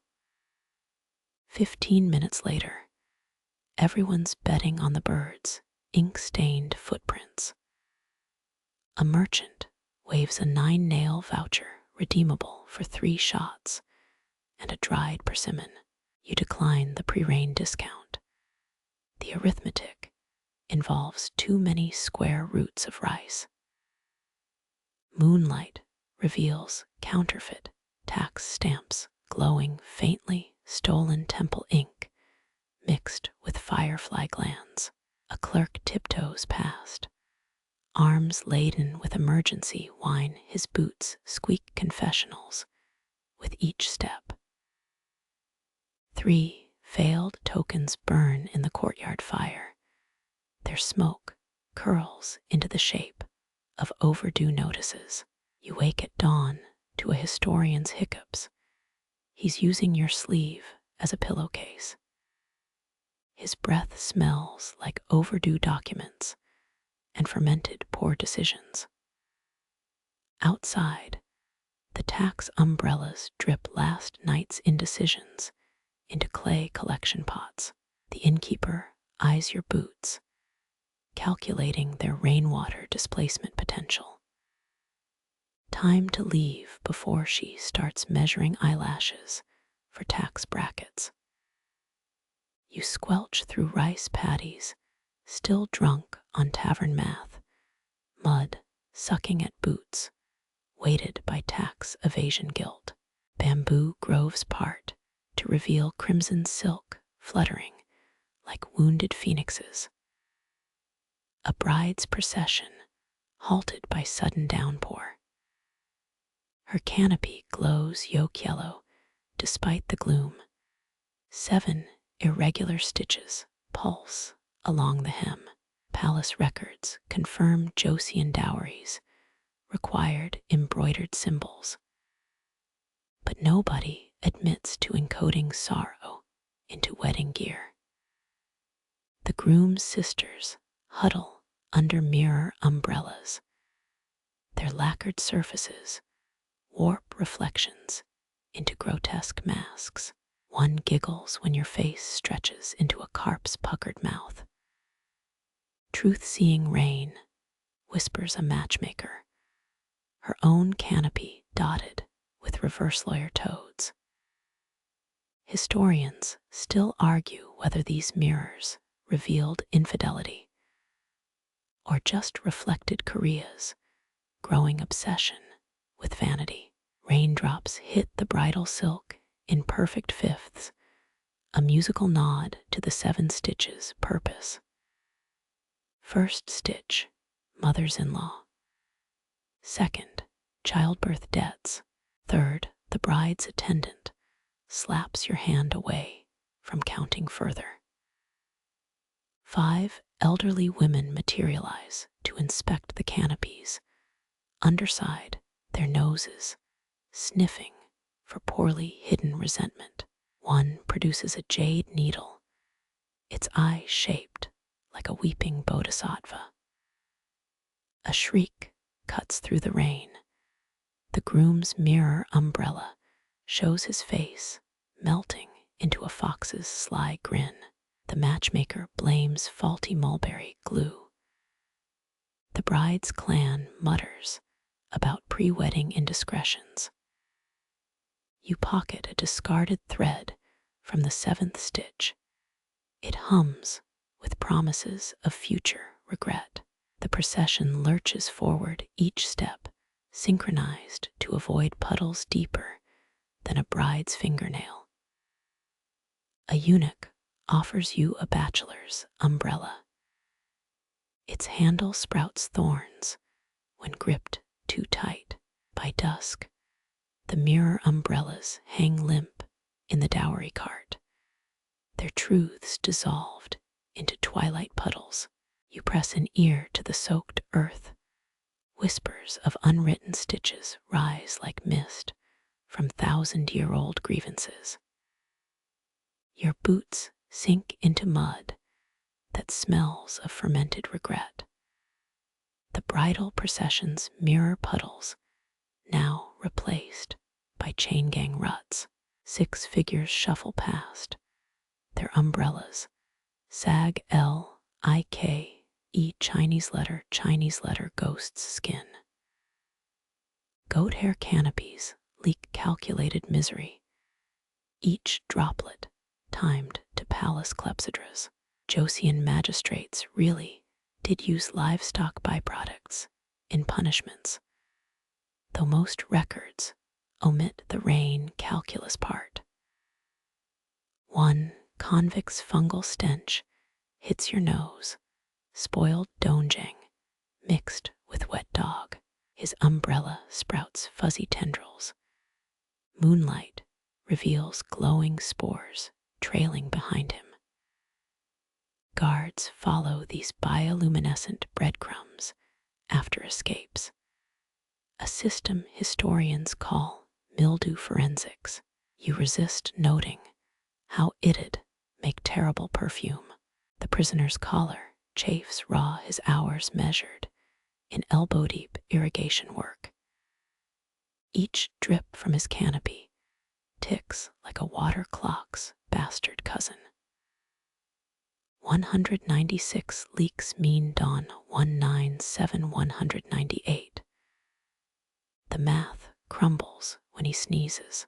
A guard prods him with a bamboo rod, its end wrapped in stolen bridal silk. Faster, or I'll add another rib. Muffled laughter ripples through the line. Their canopies clack like broken instruments, goat hair shedding into the mud. You spot a runaway's soul imprint, filling with glowing mold nature's tattletale. Historians still debate whether these shame umbrellas aimed to reform or break psyches. The answer probably involves tax revenue. Next in line trudges a teenage pickpocket, his canopy's ribs replaced with hollow reeds. Warehouse manifests show convicts transported bamboo this way. Smuggled goods hidden inside soggy shafts. Your sleeve brushes against the fungal trail. It sizzles faintly, leaving vinegar streaks on silk. The chain gang dissolves into monsoon murk, their mildew odor lingering like unpaid debts. Somewhere, a prison scribe dips his brush, ink mixed with ancient rainwater from a criminal's final storm. The vinegar streaks on your sleeve fade as steam replaces jailhouse mildew. A tea house doorway exhales jasmine and pretension. Inside, masters hover like herons, their sleeves rolled to catch drips from ceiling-hung umbrellas. Joseon's 5 rites of state required royal rain tea ceremonies, though nobody warned you about the sip-timing tyranny. A master thrusts a celadon cup into your hand, its surface fogging with contradictions. Third rib runoff from a magistrate's wedding umbrella, he murmurs. Cures envy if swallowed during the second thunderclap. Historians still argue whether these brews caused enlightenment or just really expensive pee. You watch an apprentice chip hail from a handle's iron grip, summer ice preserved since the great frost of 1636. He drops a shard into a monk's cup, a favor costing 3 silver needles and a chicken's shadow. For clarity, the monk nods, oblivious to icicle sludge in his beard. The master demonstrates drip cursive, catching 7 falling droplets in a teacup without spilling. His wrist flicks like a courtesan, rejecting a drunk admiral.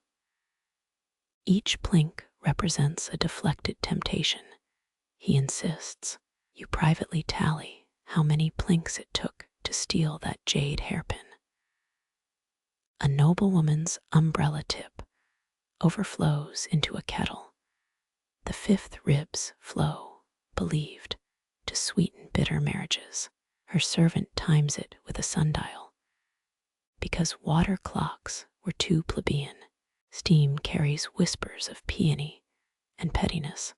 Someone's 7th wife definitely spiked this brew. Your cup warms unevenly, left side humming ancestral hymns, right side reciting grain prices.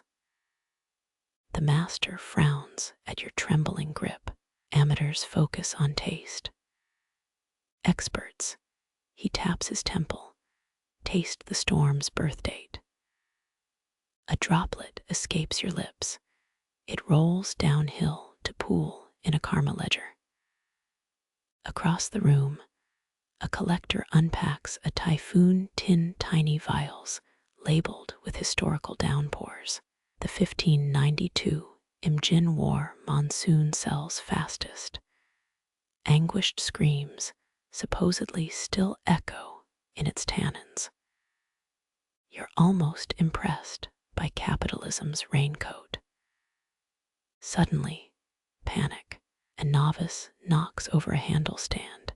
Ice shards skitter toward floor drains. Masters dive like cormorants, salvaging hail chunks with silk nets. Fool, someone hisses. That's the last ice from Queen Inhyun's morning storm. The apology involves 39 bows and a blood oath. You escape as they debate freeze-drying remorse, your tongue buzzing with borrowed epiphanies. Outside, lightning stitches the sky like celery being threaded.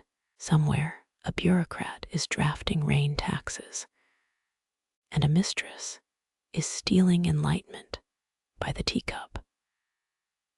Rain-slicked docks whisper beneath your boots, the tea house's borrowed calm dissolving into salt and suspicion. Joseon's merchant ships creak like arthritic uncles, their hulls swollen with cinnamon futures and lies. You spot the telltale glow. Customs inspectors tapping lacquered umbrellas, each tap a verdict awaiting bribes. A sailor winks, his sleeves heavy with disassembled canopy ribs. Broken goods, he shrugs to inspectors, ignoring the jade Buddha wedged between bamboo slats. Historians confirm smuggling rings exploited monsoon tax exemptions, though none mention the sea captain who paid his crew in stolen temple tiles. You crouch beside a repair crate, its false bottom reeking of tung oil and desperation. A deckhand files umbrella tips into shivs. Port inspectors check for blades. He laughs, not sharpened bamboo. Monsoon winds carry the whetstone's song. Your ears count 3 mutineers harmonizing below decks. Watch how they hoist rain-soaked canopies during inspections, the sailcloth snapping like wet flags. Beneath the din, a rhythm. 7 quick drips against the deck. Pause. 3 slow splashes. Rebels once coordinated a mutiny this way. Their trial records list umbrella tapping as treason. A customs agent pauses at your side. His umbrella's ribs glint with engraved tolerance. Nothing here but water damage. He yawns, palming the silver coin you slip between tax ledgers. The real contraband sways above hundreds of broken canopies, hiding Ming Dynasty porcelain in their sagging bellies. You trace the ship's railing, your finger catching on a bamboo splinter dyed indigo. Dutch traders paid triple for that pigment, though no ledger mentions the dyer's daughter who tinted her wedding gown with stolen glaze. Gaze upward as sailors spread a smuggler's masterpiece, a canopy painted with distorted stars. During storms, the stretched silk reveals hidden constellations, navigational charts for Qing Dynasty opium runners. A bosun snorts our ancestors used reed mats. Progress smells like wet dog and bad decisions. Beware the sailor sharpening his beard. With a bamboo sliver, his grooming hides 8 years of piracy. Eunuchs once smuggled land deeds in beard loops, but monsoon humidity makes facial hair treacherous. A heavyset merchant waddles past, his umbrella's finial unscrews to reveal a miniature opium pipe. For medical mist, he insists, though the syrupy scent betrays him. You've seen nobles smoke worse. Remember the chancellor who vaped distilled turtle tears. The wind shifts, umbrella cloths belly outward like drunken ghosts.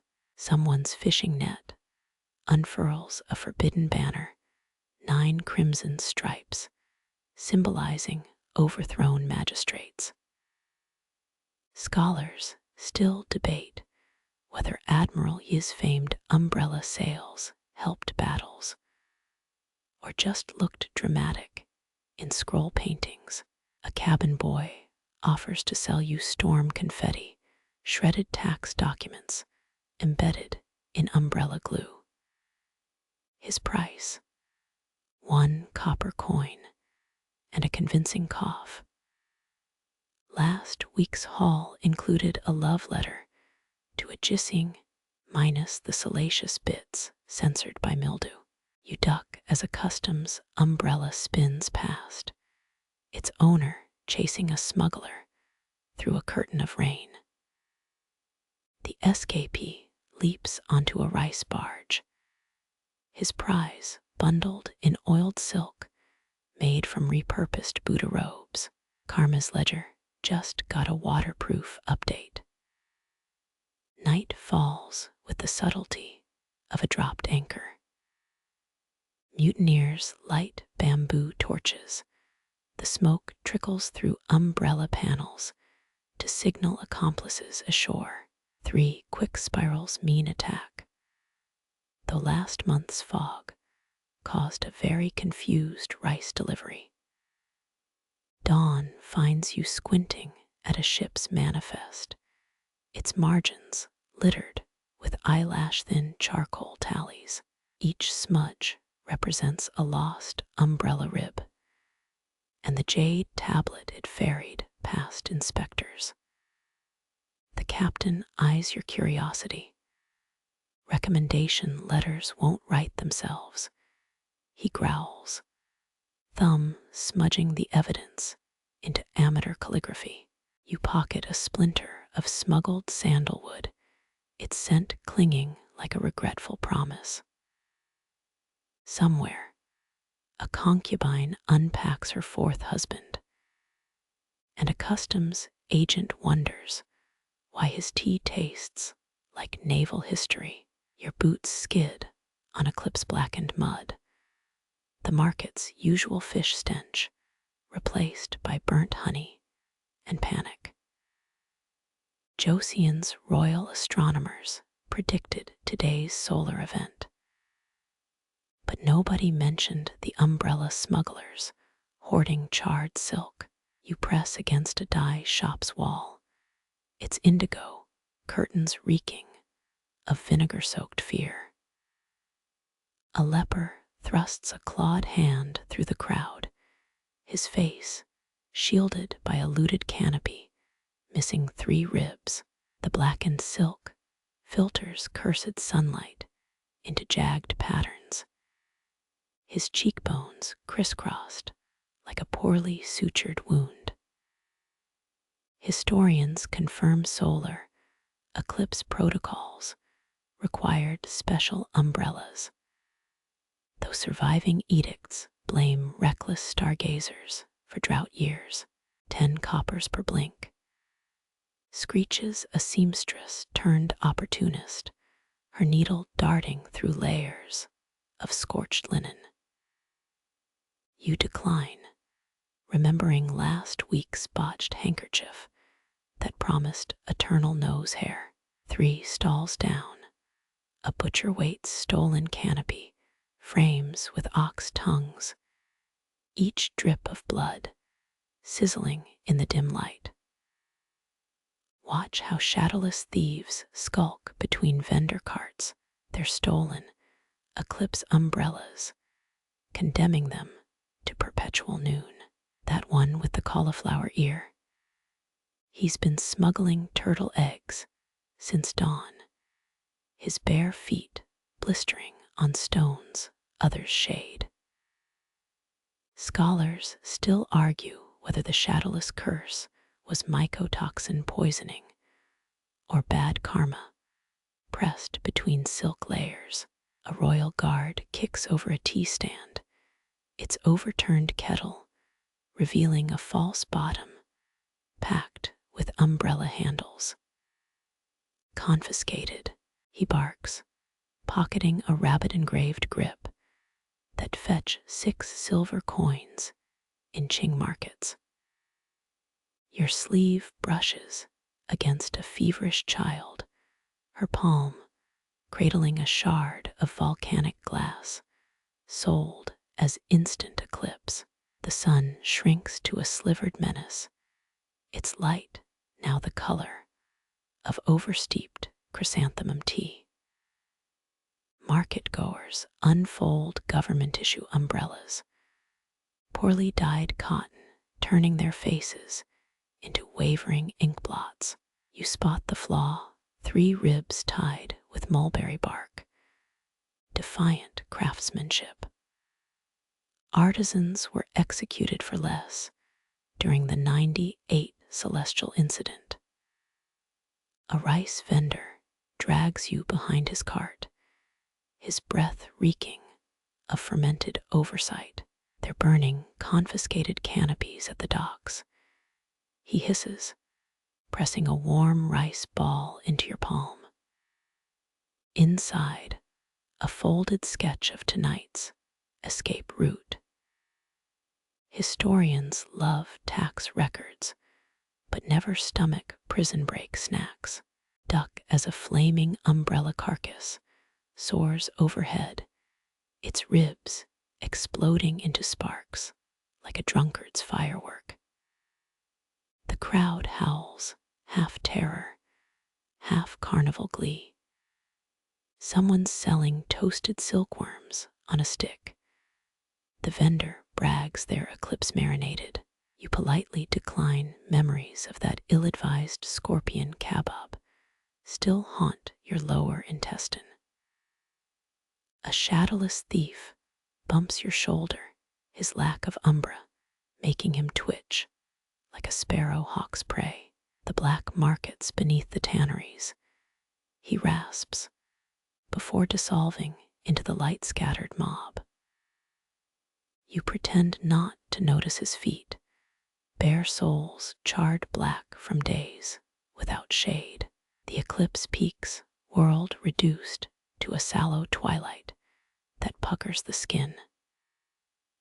Lepers line the riverbank, their confiscated canopy fragments reflecting distorted sun crescents in the mud. 5 government spies wade through the sludge, documenting each face for tomorrow's arrest warrants. You unclench your fist, the smuggled sandalwood splinter, now sweaty and dog-eared. A drowned constellation winks from its grain, or maybe that's just eclipse delirium.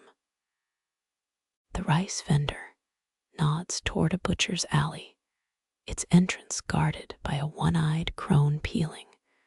Eclipse viewers from birch bark. 3 knocks on the tannery door. It swings open to reveal a blind umbrella mender. His workshop stinks of brine and rebellion. Illegal looms weaving horsehair into crescent-shaped filters. We've got till moonrise, he mutters, fingers tracing your face for trustworthiness. A stack of forbidden canopies leans in the corner, their undersides embroidered with Coptic cross hybrids. Qing Dynasty maps peek through moth holes. Lunar phases annotated in smuggler's slang. The mender presses a loyalty test into your palm. A bamboo rib sharpened into a lockpick.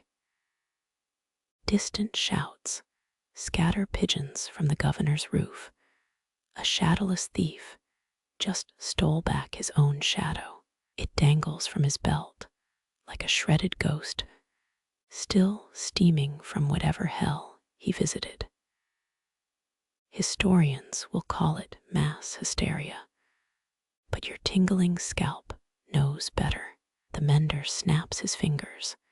3 apprentices lower you into a vat of fermented persimmon dye. For the smell, one explains, though you suspect it's really for the paperwork. As eclipse light fades, you emerge the color of regret and bad decisions. Street cleaners advance with chipped scrapers, their task to erase all evidence of unauthorized umbrellas. You step over a discarded visor, its cracked glass still holding the sun's dying scream. Somewhere, a leper queen is assembling her court from the shadowless and desperate. Wet silk slaps against your cheek, a wind-borne remnant of someone's disobedience. You pocket the scrap, its edges charred, but still humming with imperfect resistance. Dawn feels like a myth here, the air still vibrating with stolen light, and the mender's final warning: beware umbrellas that open inward. Your lungs revolt at the first breath, air thick with grit tasting of burnt eggshells and regret. Mount Pictu's eruption, 9 days prior, left its calling card. Every silk canopy in Hanyang now crusted with volcanic ash. You wipe your sleeve across watering eyes. The smear leaves a charcoal streak perfect for forging love letters. Post-monsoon rains transformed the city into a blackened collage, ash glued to umbrella silk like demon dandruff. Royal edicts demand charcoal canopies for mourning, though nobody's sure who died. Street cleaners patrol with bamboo scrapers, their blades screeching against silk-like nails on a scholar's slate. A baker-turned-entrepreneur hawks ash buns, stale rice cakes dipped in volcanic powder, guaranteed to ward off lung demons. He croaks, his teeth gray from quality testing. You decline. Last week's lava noodles still haunt your chamber pot. Notice how nobles' umbrellas sag extra low. Heavy ash layers double as privacy screens, perfect for hiding syphilis lesions or illicit poetry. 3 magistrates pass their canopies, dripping ink-black clumps onto slave boys shuffling behind. Historians confirm Joseon's state records used ash-derived ink, though debating whether the smudges were intentional or just bad penmanship. Duck as a street cleaner's scraper flicks debris your cheek, catches a sulfurous glob. The resulting rash will glow faintly tonight, a blessing if you're courting firefly enthusiasts. A widow offers to purify your face with leeches, her mourning veil suspiciously flecked with flour. The ink market thrives. Vendors barter ash quality like opium dealers grading their wares.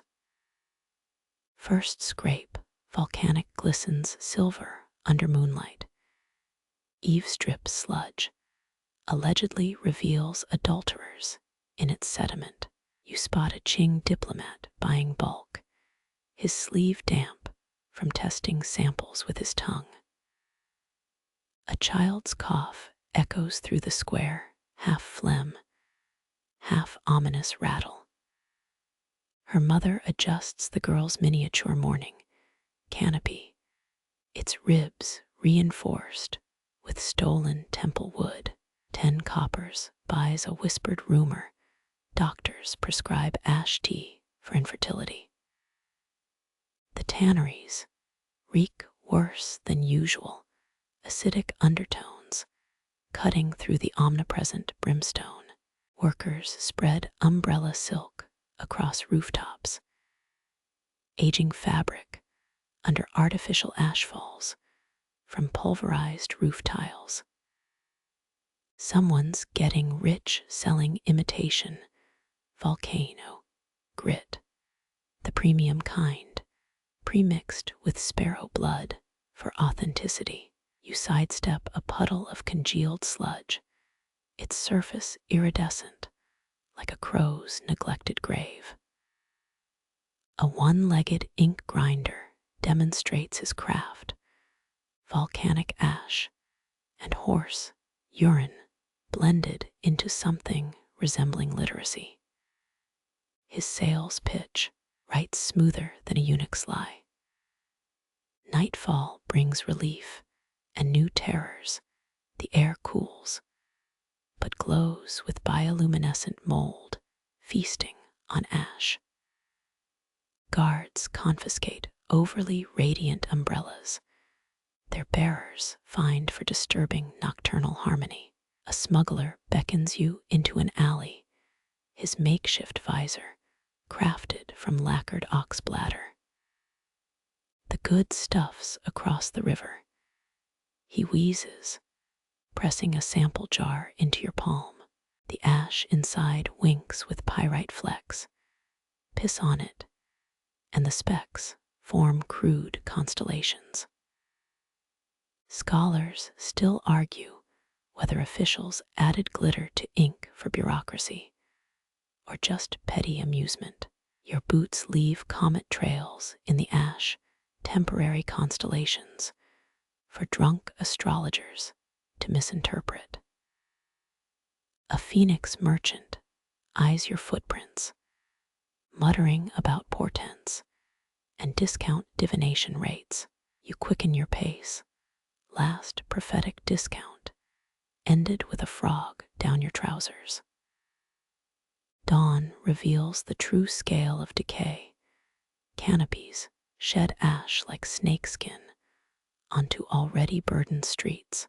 A grinning corpse leans against a well, its skeletal hand clutching a faded death certificate. The cause: ink inhalation according to the magistrate's shaky handwriting. You trade your least favorite shirt for an anti-ash kerchief, the fabric suspiciously similar to discarded mourning veils. It filters nothing. But now you smell like a perfumed tomb robber. 3 streets north, a soot-covered prophet screams about umbrella-shaped judgment. His following grows hourly, devotees licking ash from donated canopies for enlightenment. You resist joining memories of that cursed chili pepper enlightenment ceremony, still fresh. The Royal Ink Workshop looms its copper vats bubbling with dubious imports. A guard slips you a ledger page shipments of mountain powder from disgraced volcano priests.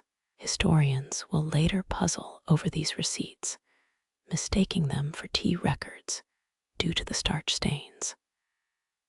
Your final stop reeks of desperation and pine, resin, a dim room where rebels forge freedom ink. Their formula: 1 part volcanic ash, 2 parts banned poetry, and a splash of turtle tears. The scribe tests a batch on your forearm. The characters shimmer, then vanish. Lasts exactly 7 days. He shrugs, like most revolutions.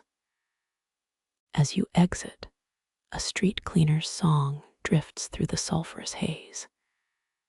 His scraper keeps rhythm, each metallic screech stripping away another layer of Hanyang's ashen disguise.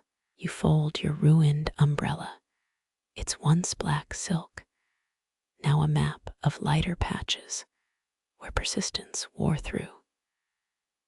The stench of rebellion clings to your clothes as you approach the harbor, where Dutch ships float like oversized wooden shoes. Their delegation's arrival last week caused more panic than Mount Pictu's belching.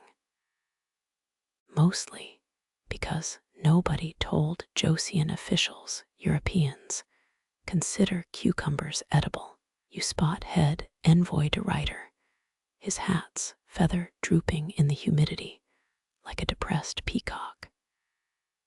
His men unfold strange umbrellas with metal ribs. The first crackle of static electricity makes a soldier scream dragon's breath. 3 vendors abandon their stalls, pickled radish jars shattering as the crowd bolts. Historians confirm the 1653 Dutch embassy brought European rain gear, though records omit how their gutta percha handles attracted lightning. A merchant's straw sandal flies past your ear, its owner trampling rice cakes in his haste to escape thunder demons. Notice the envoy's confusion as palace guards confiscate their umbrellas. The hinges squeak like tortured spirits. When closed, you swear one captain crosses himself. Rain starts falling sideways. De Ruyter's unprotected wig sags into his eyes, turning him into a bewildered sheepdog. Rumors spread faster than mildew. By nightfall, gossips claim the metal frames steal souls during storms. A blacksmith's apprentice swears he saw sparks reanimate a dead rat, though his breath smells suspiciously of rice wine. The Ministry of Rights issues emergency edicts, all foreign umbrellas to be smelted into chamber pots. You watch soldiers drop confiscated frames into a forge, each hissing meltdown cheered like a conquered enemy. Someone's selling purified nails from the wreckage 2 coppers for protection against Dutch curses. Dawn reveals absurdity.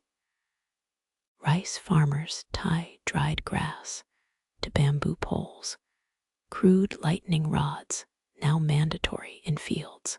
A tailor markets demon-proof hemp jackets with copper thread, his display model smoking gently near a brazier. The Dutch retaliate through baked goods. Their interpreters distribute stroopwafels, sticky syrup, oozing like lantern oil. Children lick caramel from ration papers. Parents too busy debating whether the treats contain Protestant heresy to notice. At high tide, you catch sailors trading illicit cargo. A bosun palms you a metal umbrella rib, still warm from being hidden in his armpit. Good luck charm. He grins, missing 3 teeth to recent anti-sorcery inspections. The king's decree arrives at noon, all gutta percha banned, as unnatural rain defiance. Eunuchs circulate illustrations of umbrella demons, crude doodles resembling drunk badgers holding lightning bolts. Historians still argue whether the Dutch intended psychological warfare or just really hated getting wet. Night falls with comic tragedy. A merchant tries selling felted wool canopies as Dutch repellent, until the monsoon turns his stock into soggy rat nests. You find De Ruyter in a dockside tavern, the man using his hat as a soup bowl. In Amsterdam, he mumbles through sea bream stew. Umbrella means little shadow. Here means lightning death. His assistant corrects his chopstick grip for the 8th time. You're almost impressed by the man's determination. By week's end, a black market thrives. Apprentices forge fake inspection seals for bamboo frames. Guards accept bribes in cinnamon sticks and hairpins. You barter for a de-Dutched umbrella, its suspiciously straight ribs disguised under lacquer waves. The final jokes on Joseon. Summer monsoons bring record rainfall, and the melted foreign metal contaminated every well within 10 li. Citizens now endure both dysentery and lectures about imported imbalance. As you leave the stinking capital, a child waves a kite made from oiled Dutch maps. It arcs through the storm, the paper bleeding indigo dye like celestial tears. You open your safe umbrella and promptly get struck by bird shit instead of lightning. Your cheek still stings from yesterday's bird strike when you spot the first rebel kite. A triangle of smuggled Dutch canvas snapping above Confucian Academy's rooftops. Scholars crowd beneath rain-soaked cloaks, their whispers drowned by monsoon thunder. One man drops a bamboo tube. It rolls to your foot with a hollow clink. Inside waits silk tougher than bureaucrat stubbornness, waterproofed by a forbidden mix of pine resin and nightshale ash. The handwritten petition bleeds indigo ink rain seeps in 73 complaints about umbrella tyranny in flowery script. Remember those censored 4-character mottos from Section 12. Rebels stitch subversion between canopy ribs. Now, needle pricks mapping safe houses across Seoul. A rinse in vinegar reveals hidden characters. Your hands shake, reading dethrone the rain tax hounds. Historians acknowledge kite protests during 1787's tax riots, but none mention the silk ones disguised as storm clouds. You watch a student launch his weather report strings tied to smuggled European magnets for altitude. Guards mistake it for a falconer's toy until the damning slogan unfurls. Censors strike back with absurdity. They outlaw any umbrella repaired after noon, claiming sunset weakens bamboo's moral fiber. A blacksmith's window displays confiscated frames bent into crown shapes. Ironic, since the king's own rain hats stuffed with king corruption silk. The rebellion's heartbeat thrums in gutter workshops. Apprentices soak manifesto scraps in barley tea, invisible ink surfacing as mold patterns. You taste a smuggled rice cake. Its red bean paste hides umbrella nails for imprisoned scholars. Witness the genius of folded dissent. Rebels crease pamphlets into origami kites, each flap unfolding mid-flight to shower palace courtyards with grievances. A maid accidentally releases one during the queen's bath. Eunuchs slip on waterlogged demands for tax reform. Here's the kicker: those indigo umbrella maps from Section 29. They weren't navigation aids. Overlay 3 rebel canopies under moonlight. Constellations reveal armory locations. Too bad the conspirators hid theirs in different monsoon seasons. Nobody's matched the patterns since 1802. Authorities retaliate with psychological warfare. They publish fake umbrella horoscopes, auspicious days for canopy repairs coinciding with execution dates. A street preacher denounces rhombus-shaped raindrops as heretical, his rant cut short by a well-aimed persimmon. Underground presses innovate under duress. They carve movable type from umbrella handles. Each press smash sounds like a xylophone of defiance. You find a discarded W glyph. Its curve matches the spy chief's mistress's favorite hairpin. Monsoon winds carry unintended consequences. A rebel kite snags on the Royal Observatory's rain gauge.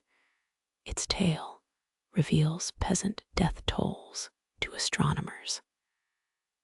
The king orders star maps burned, forgetting court astrologers memorize constellations better than their children's faces. Final act: the Great Fire of 1811 starts in a paper umbrella warehouse. Or maybe a lightning strike. Or maybe that baker who always hated tax inspectors. Flakes of charred silk swirl like vengeful snow. You catch one bearing half a rebel slogan. Historians still argue whether the ringleaders truly wanted revolution or just cheaper umbrella taxes. The answer's etched in a Seoul alleyway where raindrops trickle down century-old scorch. marks to form temporary protest slogans nobody can read. You wake to the clatter of dew buckets, 7 maids shaking royal umbrellas over marble troughs. Dawn light fractures through silk canopies, each droplet filtered through 12 layers of the princess's favorite indigo-dyed fabric. Her physicians swore monsoon runoff caused dampened vitality. Now baths require dawn dew collected at precise angles. The air floats pale as rice paper, her ceremonial robes billowing like submerged sails.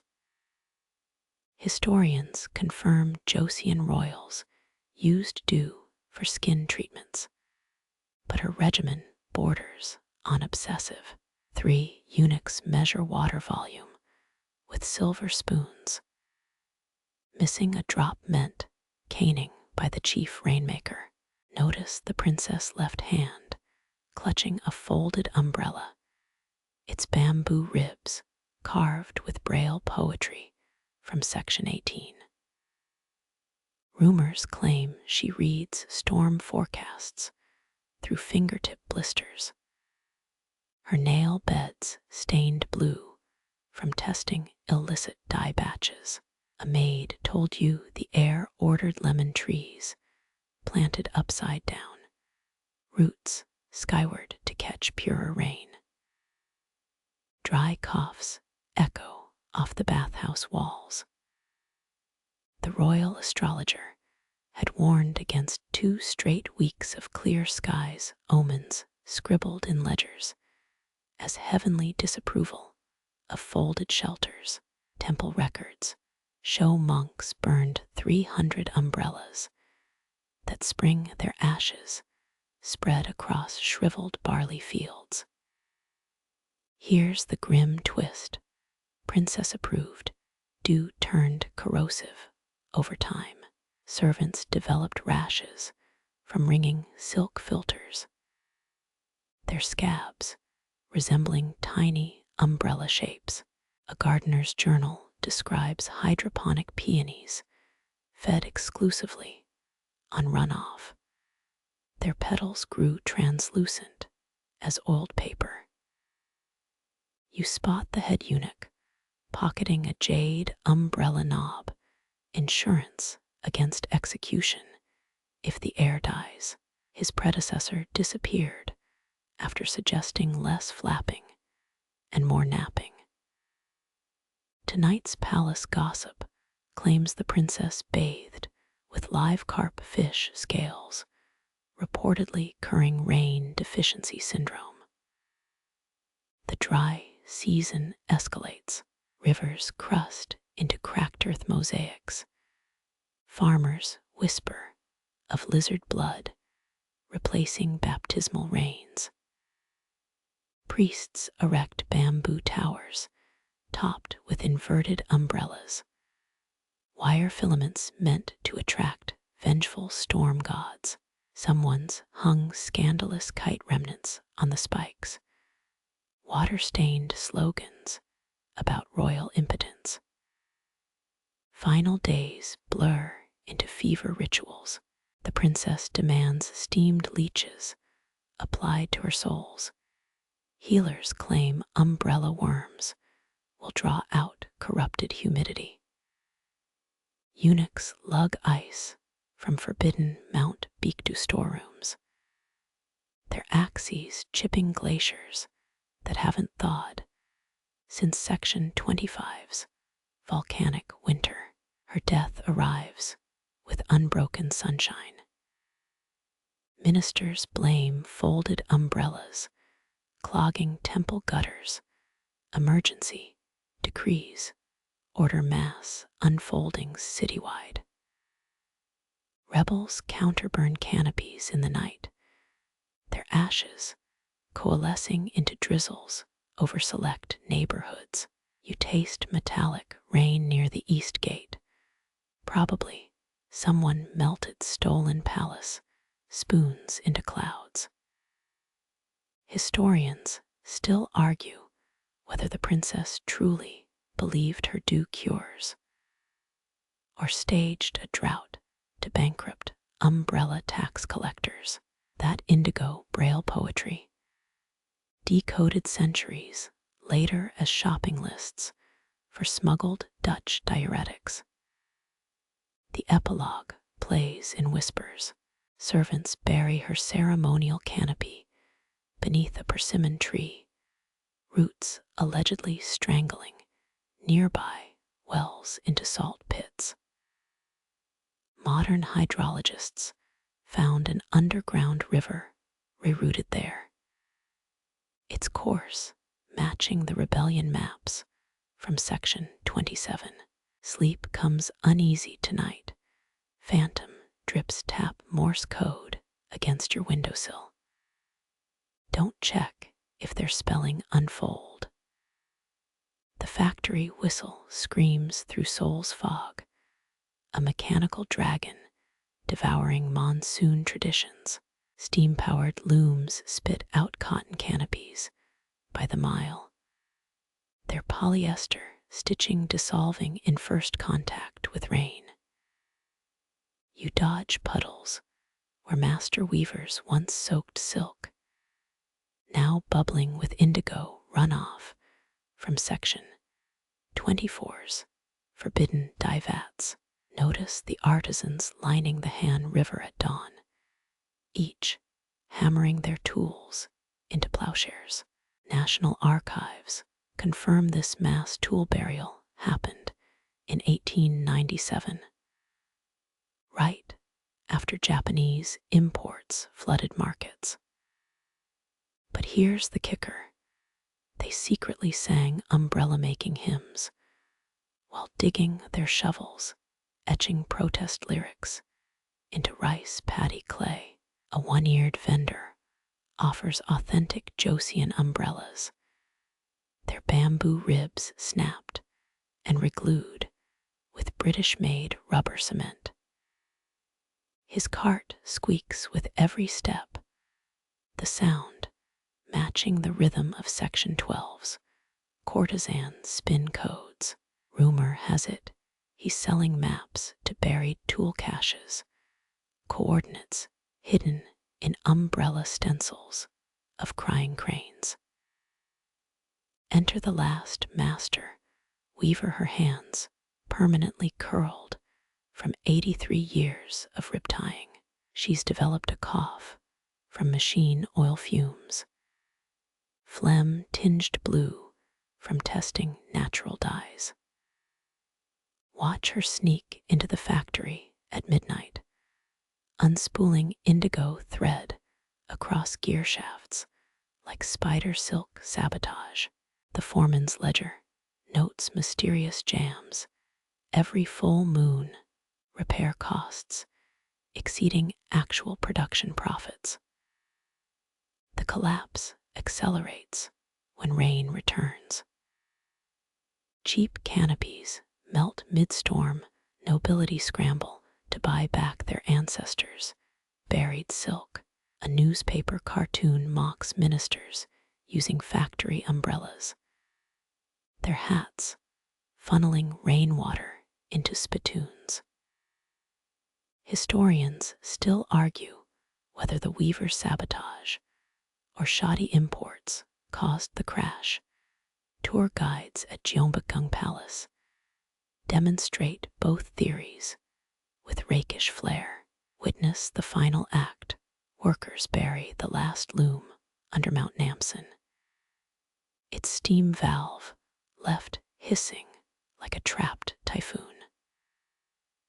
The master weaver vanishes during the ceremony, leaving only an indigo-dyed map pinned with arthritic needles. Apprentices claim it charts her escape route, but the embroidered dots align suspiciously with Section 23's smuggling harbors. Modern scavengers dig up tool fragments near old factories, pulled plowshares transformed by a century of rust. Conservationists weep at the fused metal, its molecular structure now useless for recreation. That indigo map, carbon dated to 1905, yet depicting 21st century subway lines, still gives cartography professors nervous giggles during monsoon season. You exit past a souvenir stand hawking authentic Collapsera keychains, each containing a fleck of faux rusted iron. The vendor winces as rain destroys his stock, polyester umbrellas dissolving into neon puddles somewhere beneath your feet. A buried loom thrums in time with distant thunder. Rain drums against the museum's glass roof, each drop echoing Joseon-era monsoons, trapped in steel-end concrete sole. You lean close to the sole surviving umbrella under bulletproof glass. Its bamboo ribs warped into cursive Hangul warnings. Guards claim the relic hums when storms approach. A preservationist slapped a tuning fork against the case last Tuesday. Museum cafes now serve monsoon machi during weather alerts. Modern engineers tried 3D scanning the canopy. Their lasers skittered off persimmon tannins, hardened over centuries. That indigo map from section 29. It's framed nearby, subway lines glowing under blacklight like fermented shrimp veins. Teenagers press damp palms against the display, hoping the Phantom Drip app will translate ancestral whispers. Spoiler, it just plays elevator jazz. Midnight janitors avoid Gallery C. They swear the umbrella leaks during staff meetings. Security footage shows puddles forming, yet infrared detects no liquid. Last spring, a sleepwalker followed the water trail straight to a Joseon-era well in Etiquette, still clutching a melted 7-11 umbrella.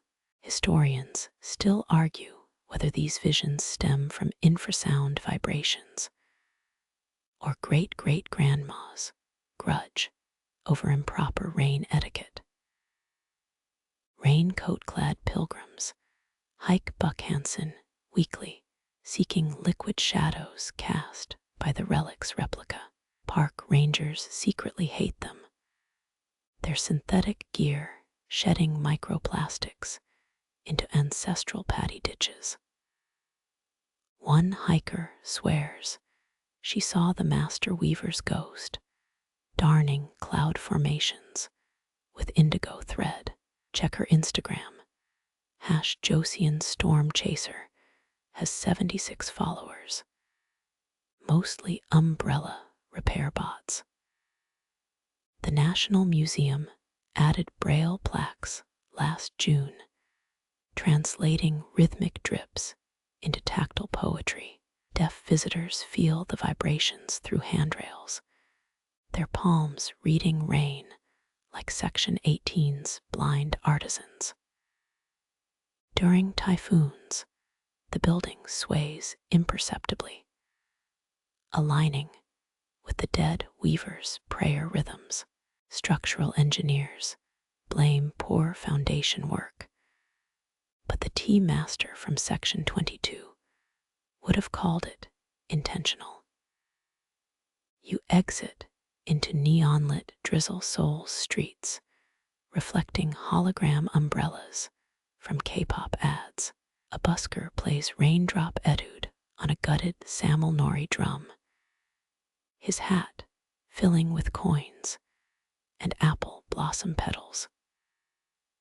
Notice the convenience store's security camera, its lens fogged like Section 9's grievance steam by a Storm Oracle energy drink. The ingredients list includes 14% Han River runoff. Jet-lagged tourists mimic Joseon rain walks, sidestepping puddles with ritual precision. A shopkeeper laughs while filming them until her awning collapses under GPS-guided rainfall. Somewhere underground, the original bamboo ribs vibrate near Line 5's tracks, their lullabies drowned by subway brakes. Archaeologists found squirrel bones in a tunnel last month, arranged like Section 4's buried umbrella handles. Your hotel's heritage shower offers monsoon settings, 9 pressure levels matching royal canopy tiers. The bathroom tiles replicate palace drainage patterns. Hair clogs immortalize your stay in miniature.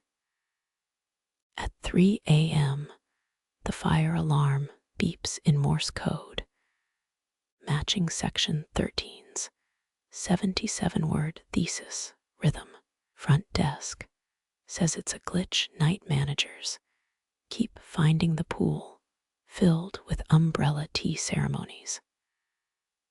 Dawn breaks over the Han River light, refracting through smog into prismatic droplets.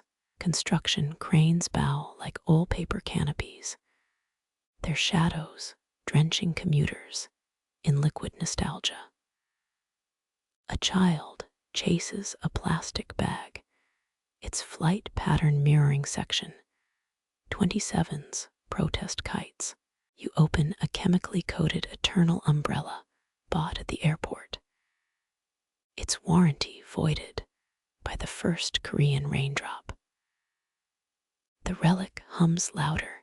Tonight, workers swear the museum lobby smells of pine resin and lightning. Forecasters predict record rainfall. Subway grates vibrate with buried tool lullabies. You check the Phantom Drip app one last time, its screen glitching into a real-time map of ancient smuggling routes. Sleep walks you past glowing convenience stores, your footsteps syncopating with Joseon-era water clocks.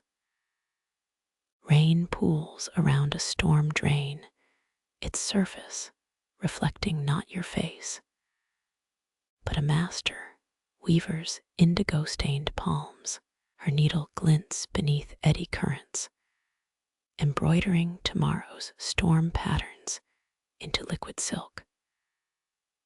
Rain gentles to a murmur against the glass. The relics hum, dissolving into soul's nightly breath. Neon reflections ripple across museum walls. Pooled whispers of Joseon monsoons, now cradled in concrete. That Phantom Drip app. Its screen flickers softer tonight, pixelated raindrops spelling rest. Rest, rest in archaic script. Janitors mop gallery C with chamomile-scented wax, their buckets catching stray petals from the courtyard. Infrared sensors blink lazily, no puddles, just the memory of weavers, tears evaporating. The subway's distant rumble mimics bamboo ribs bending a lullaby for buried umbrella bones. Your hotel showers monsoon setting drips at level 2, royal tier droplets tracing drainage patterns down your collarbone. Hair clogs swirl like miniature thread spools, destined for tomorrow's recycling haiku. Ignore the fire alarm's coded blips. They're just counting syllables between dream states. Pilgrims asleep on Buckhanson slopes. Their synthetic raincoats shed microplastic snow, nourishing future archaeologists. The master weaver's needle pauses mid-stitch clouds, unspooling into indigo threads. Check Joseon Storm Chaser at dawn. 76 bots will have liked your drowsy thumbprint. Dawn licks the Han River, smog parting for prism light. Construction cranes fold like oiled paper, their shadows drizzling commuters in honeyed deja vu, that eternal umbrella from the airport. Its chemical sheen melts one with the gutter's cursive warnings. The relic sleeps now, pine resin scent fading into elevator jazz. Subway grates hum forgotten lullabies. Engineers swear it's just nocturnals fixing tracks. Your palms press cool glass one last time, the braille plaque murmuring, we mend what the rain unravels. Storm drains mirror not your face, but 1,000 refracted weavers. Their fingers part the water, embroidering sleep into tomorrow's clouds. Let the droplets guide you, dissolving into soul's oldest puddle, where every ripple knows your name.